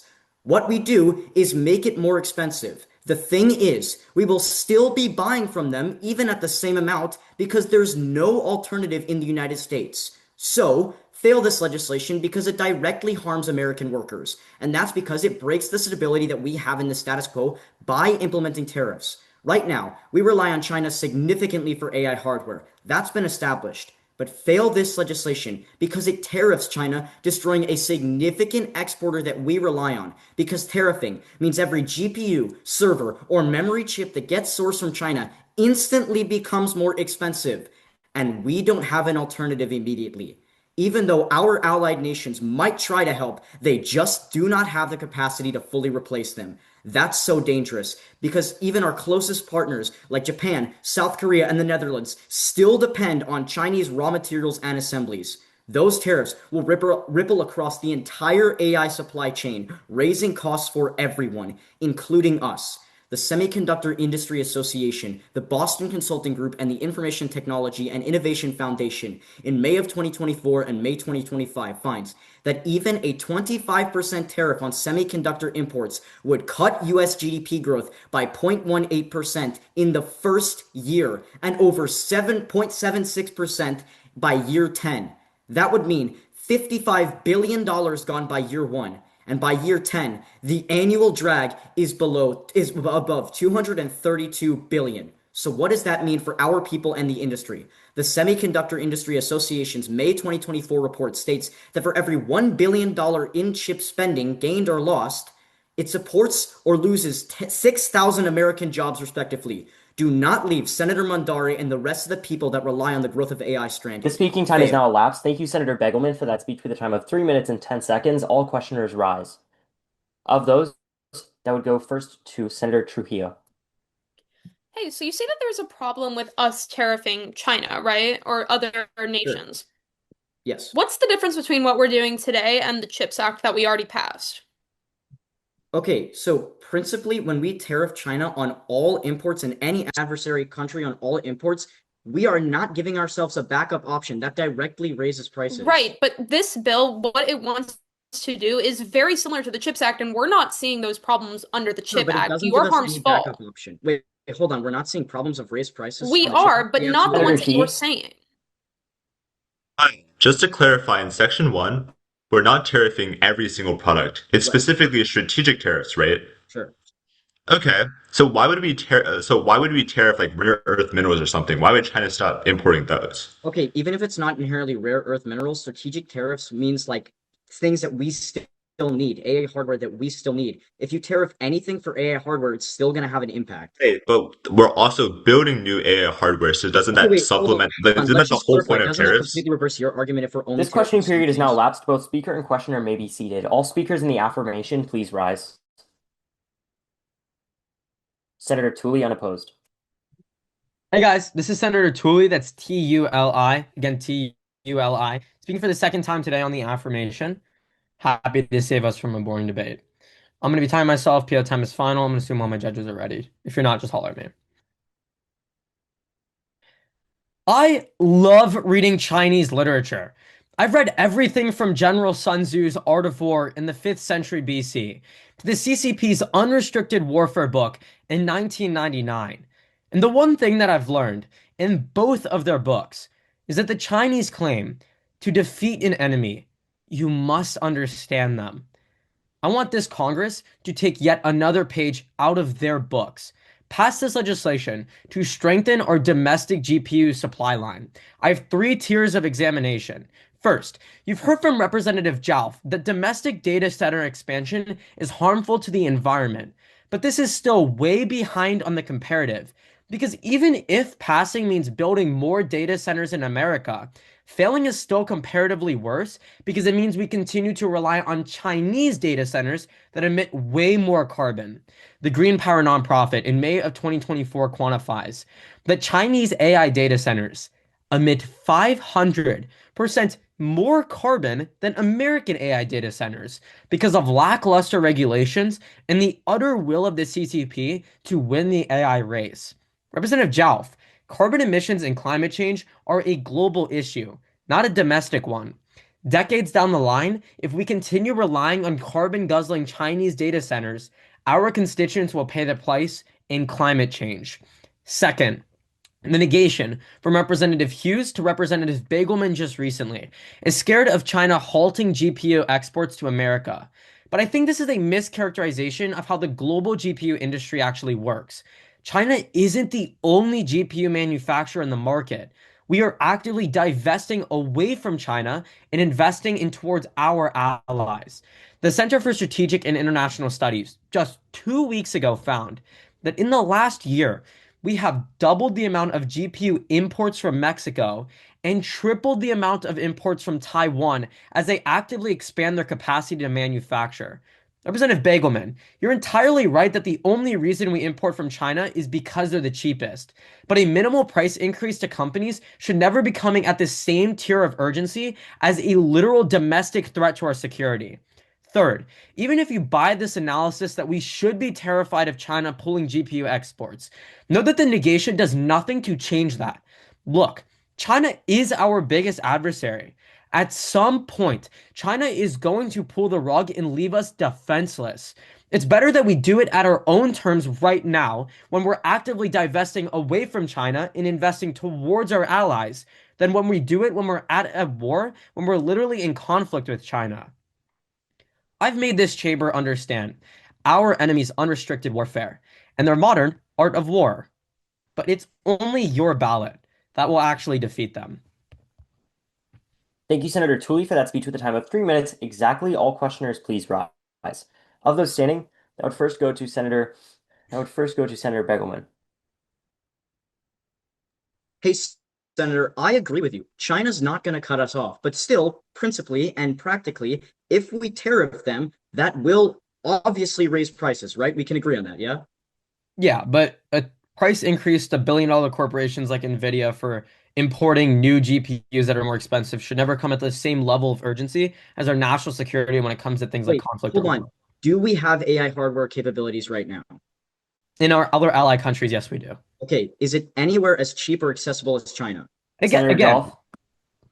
What hurts our constituents more, U.S. data centers or China data centers? So climate change is going to be the inevitable threat to all of our constituents. 30 years down the line, I specifically isolated water usage. What harms water usage? Can I answer the original question? Sure. 30 years down the line, when climate change kicks in because we kept using Chinese data centers that emit tons of carbon, constituents are going to pay the price with less water because of droughts. In the short term, climate change is aren't going they to kill being them. harmed right now through increased U.S. data centers? This questioning period is now elapsed. Both speaker and questioner may be seated. All negation speakers, please rise. That would go to Senator Panda unopposed. Thank the chair, and I'm happy to close out this debate. Or, well, actually, never mind. But if my judges aren't ready, please let me know. All right. America and the number one was the introduction I used for my previous speech. I'd argue that introduction flows over to this debate. The side that wins this debate is the side that makes America number one in the AI race. Fail this policy for America to be at the forefront of innovation. First, this entire debate is confused on what this bill actually does.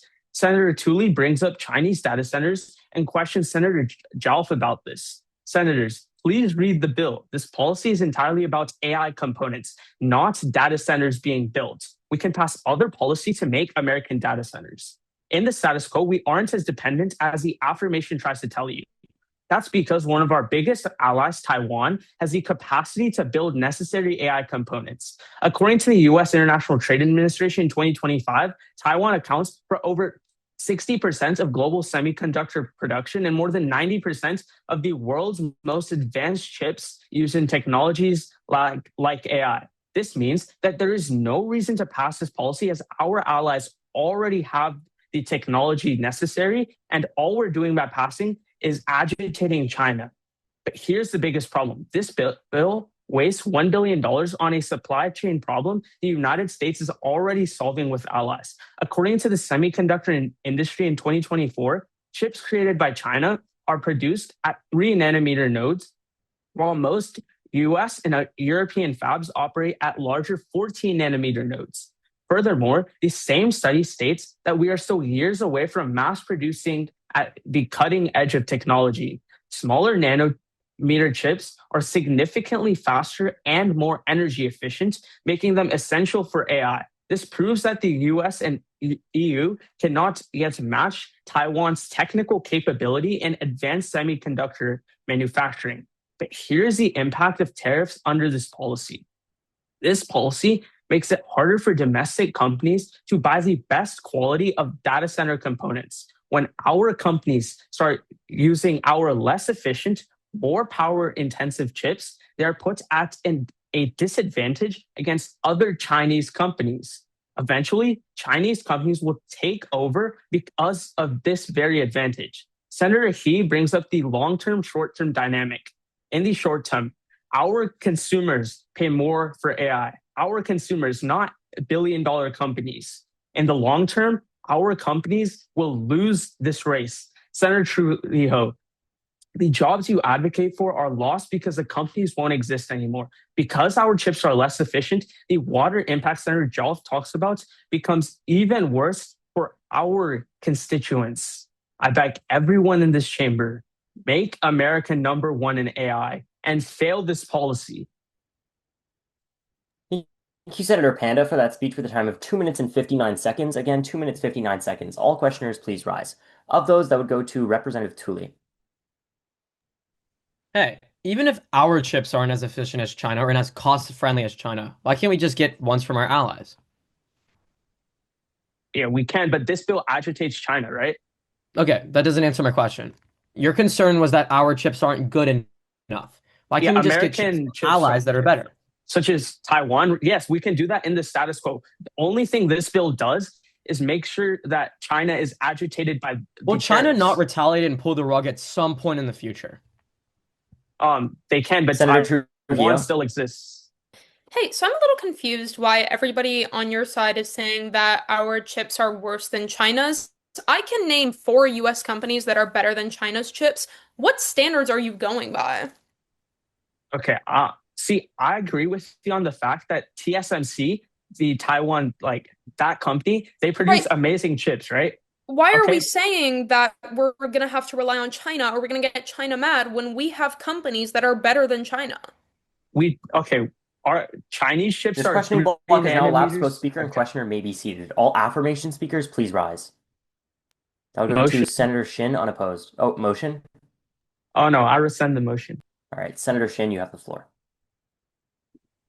Hey guys, it's Senator Shin, spell Shin. Speaking for the second time today. I'll just take like 10 seconds of silence and I'll get started.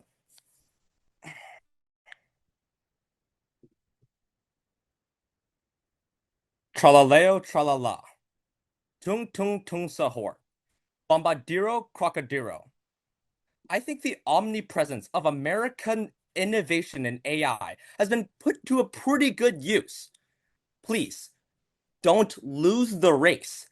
Stay in first place and affirm. Now, as we creep up towards the end of this debate, I want to contextualize what this debate actually comes down to. What will happen to America's rank in innovation? But first, Senator He on my side gives us the best analysis that this bill will decrease long-term prices for AI.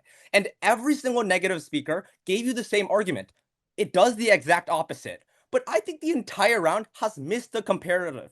3 layers of analysis. First, Senators Kathari and Hughes tell us we should not be increasing tariffs or taxes on adversary AI.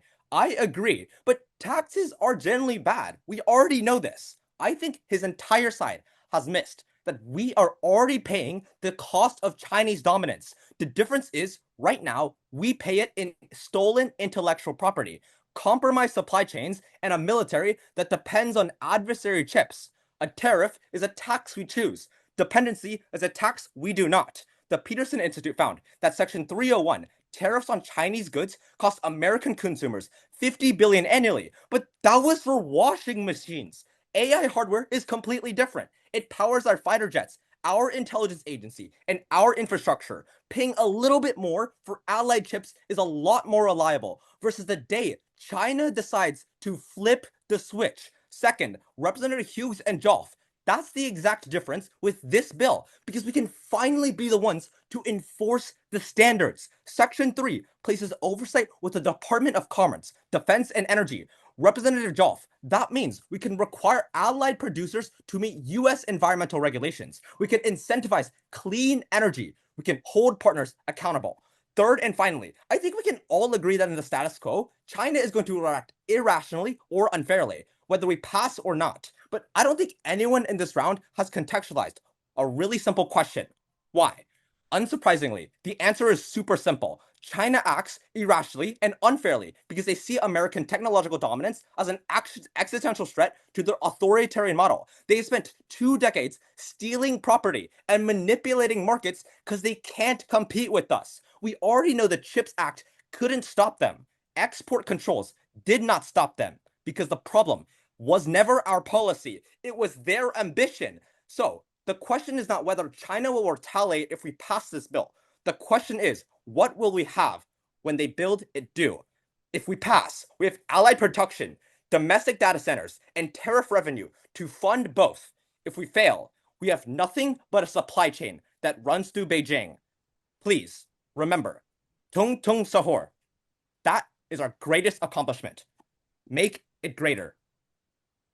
Thank you, Senator Shin, for that speech with a time of 3 minutes and 8 seconds. Once again, 3 minutes and 8 seconds. All questioners, please rise. Of those, that would go to Senator Jolf. How will the environmental standards you talk about mitigate the negative effects of AI if the environmental standards right now aren't working? Yeah, that's completely non-unique. The comparatives, if China does it, they don't care about the environment. If we do it, we can actually regulate the environment. Wait, yes or no? Are Chinese data centers going to exist when you pass? Yeah, but there will So be a why should lot we have less. I Chinese mean, data centers because if and we US do data it, centers it'll do be the exact same safer. thing? If we do it, it'll be safer. If they do it, Why China will it be doesn't really care about the safer? environment. Why Senator will it be Begelman. safer if we do it? Hey, Senator, why Hi. can't we just fund or subsidize our own industry to progressively get us less dependent instead of tariffing cold turkey? Cold turkey. Okay, the thing is if we tariff, we show that American dominance is always going to lead. We know that from the past, Okay, and we but do know you that's really think true. Xi Jinping is going to be scared when we like flex at them? No, we have to Okay, actually no, have he, dependence. he literally has. That's why they try to Xi Jinping cut is scared of tariffs. us? Wait, that's why he wants to hurt our economy because he This thinks We don't that questioning have to period we is pretend are now scared smart of elapsed. that. Both We speaker care and anyway. questioner may be seated. All negation speakers, please rise. Once again, all negation speakers, please rise. Seeing none, the chair highly frowns upon a one-sided debate, but debate must continue. All Senator Trujillo, Motion to move to previous questioning. seconds. Any objections? All right, seeing none, we're going to move to vote on a bill entitled AI. If you wish to pass this bill, please raise your hand in Zoom, please.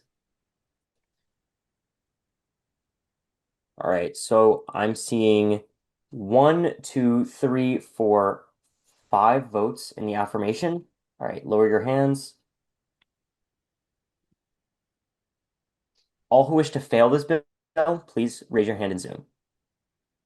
I'm seeing 1, 2, 3, 4.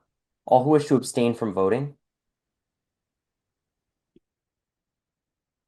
1. So, on a vote of 5 to 4 to 1, this bill does pass. My congratulations to the sponsor. Do we have any motions on the floor?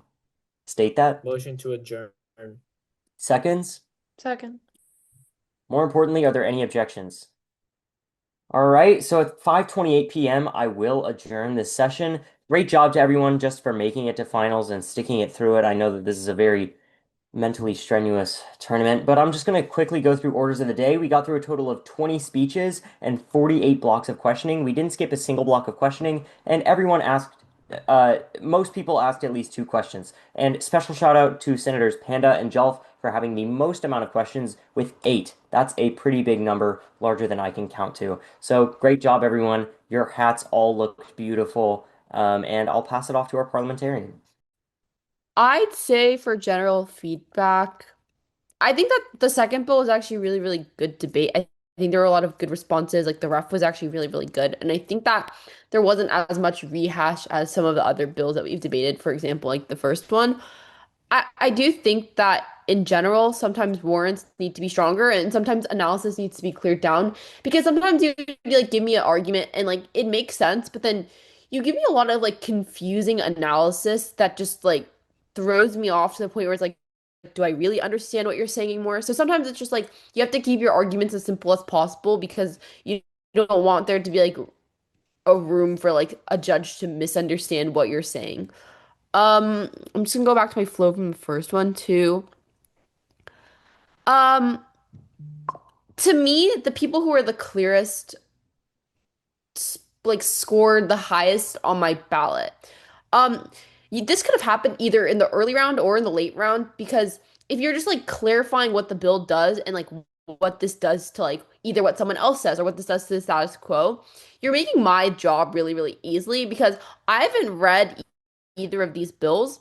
So if you're explaining to me like in a very, very simple, like one line, like explanation on what this does, like, or like what section 301 is, or like stuff like that, then it makes my job really easy and it's really easy for me to like follow along with your link chain and like actually understand your argument. Um, Also, I just say like as a general note, just make sure that as a chamber you guys are able to work so that we're not reading like two AI generated sponsors off to start debate. But yeah, that was like it. Can I go? I think Audrey was like Immediately, I'll say the lack of clarification on the first bill was so aggravating. Like significant amount of the clash was on 301 and 122, and it should be because that's the point of the bill. The problem is that I don't know what 301 and 122 are because I haven't looked it up because a judge shouldn't look it up. So it's the role of the competitor to explain what that is. So like when the main clash of the round is clarified in like the second or third to last speech of the round, like I don't know how to evaluate a round if you guys aren't providing cogent definitions. You should always go into a round expecting that your judge doesn't really know what you're talking about, because your role as the competitor is to make my job as the judge as easy as humanly possible. Thus, when you're giving warrants, you need to be really clear and concise with what you're saying. So, okay, Katie, understood. Well, you can censor. Um, Suffice to say, I would have liked to see better signposting and better structure because for a lot of these speeches in both bills, you are making me work to find out your argument. And I shouldn't be doing that. You should just be presenting your argument as in a clear and concise way as possible. Clarity is always number one. Even at like a flow tournament like TOC, it's always important that your judge is on the same page as you and knows what you're talking about. I think Audrey said something like this, and she was low-key correct. The clearest people were the ones who won both bills because in such like muddled and convoluted topics, that clarity is really critical. A bit more on presentation. I'm not going to do the chorus thing this time. Uh, I think about this a lot, but it was oddly really bad during this round. You guys need to learn how to breathe during your sentences because what ends up happening for pretty much everyone here, except I want to say Victor, is that you don't breathe in the middle of your sentence and you just keep speaking. So by the end of it, you take this really big breath, which, like, when you do that and you just keep rambling on, and then you take that breath like that, one, it's really distracting, and two, it makes your presentation significantly weaker. The reason that commas exist in the English language is so you could breathe in the middle of your sentence. Like everybody's voice was getting super strained. So I think we should, well, not, it would be better if after 5 to 7 words, you took a breath in the middle of your sentence. Because when you're actually breathing while you're talking, you have the ability to speak with a certain clarity without jeopardizing your speed or your, well, clarity. It's like what I'm doing right now versus just going on and on and on and then just breathing at the end. The other thing, I saw a lot of overemphasis and underemphasis. I think most of all of you guys script. So if you have a script, you should be underlining, highlighting, or exemplifying any part of your script that you want to emphasize with, a certain propensity. So if you want to go serious and dip into your chest, you can underline that bit. Or if you want to be happy and giddy, you can highlight that bit. It doesn't really matter. The point is, if you have a script, you should have full control over your emotions because you don't really have to think about what you're saying. You just need to think about how you're saying it. I give more levity to people who extemp, like I wasn't too big on it with Arnov, but really be conscientious with the inflection when you're saying big things because you don't have to be looking at your judge all of the time. You just need to be catching their attention when you're having those emphasized bits and make sure we're breathing properly. I'll pass it off to Lucas. Yeah. Um, I agree with what Audrey and David said. I'm not gonna go too much into like the uh like structure and like the confusingness of the first bill. I just like I think the rhetoric could have been better. I understand y'all prepped in rounds, and rhetoric is usually like the best when you kind of like do it beforehand. But like still, it made it a lot more boring to watch. Um, I think there was some confusion on like what the CHIPS Act was. The CHIPS Act didn't tariff anyone. It just subsidized. So like I was kind of confused when people kept bringing that up. I was confused on section 301 and 122. Wait, no, I'm not. I'm LARPing. I've read that. So, but like I would have been confused if I was like not a TOC competitor. Um, so yeah, I think clarity and especially structure. I really liked. I'm not going to give any examples, but I really, really liked people who had very clear structure and then followed that structure after signposting it because it made it so easy as a judge to follow. Um, so yeah, that's pretty much it. I think Audrey and David kind of took like most of my feedback about like warranting because the warranting was sometimes weak. Y'all would just like say stuff and then not explain anything. Um, so yeah, I'll pass it on to Hussein. Um, yeah, not gonna lie, everything I was gonna say, they already said.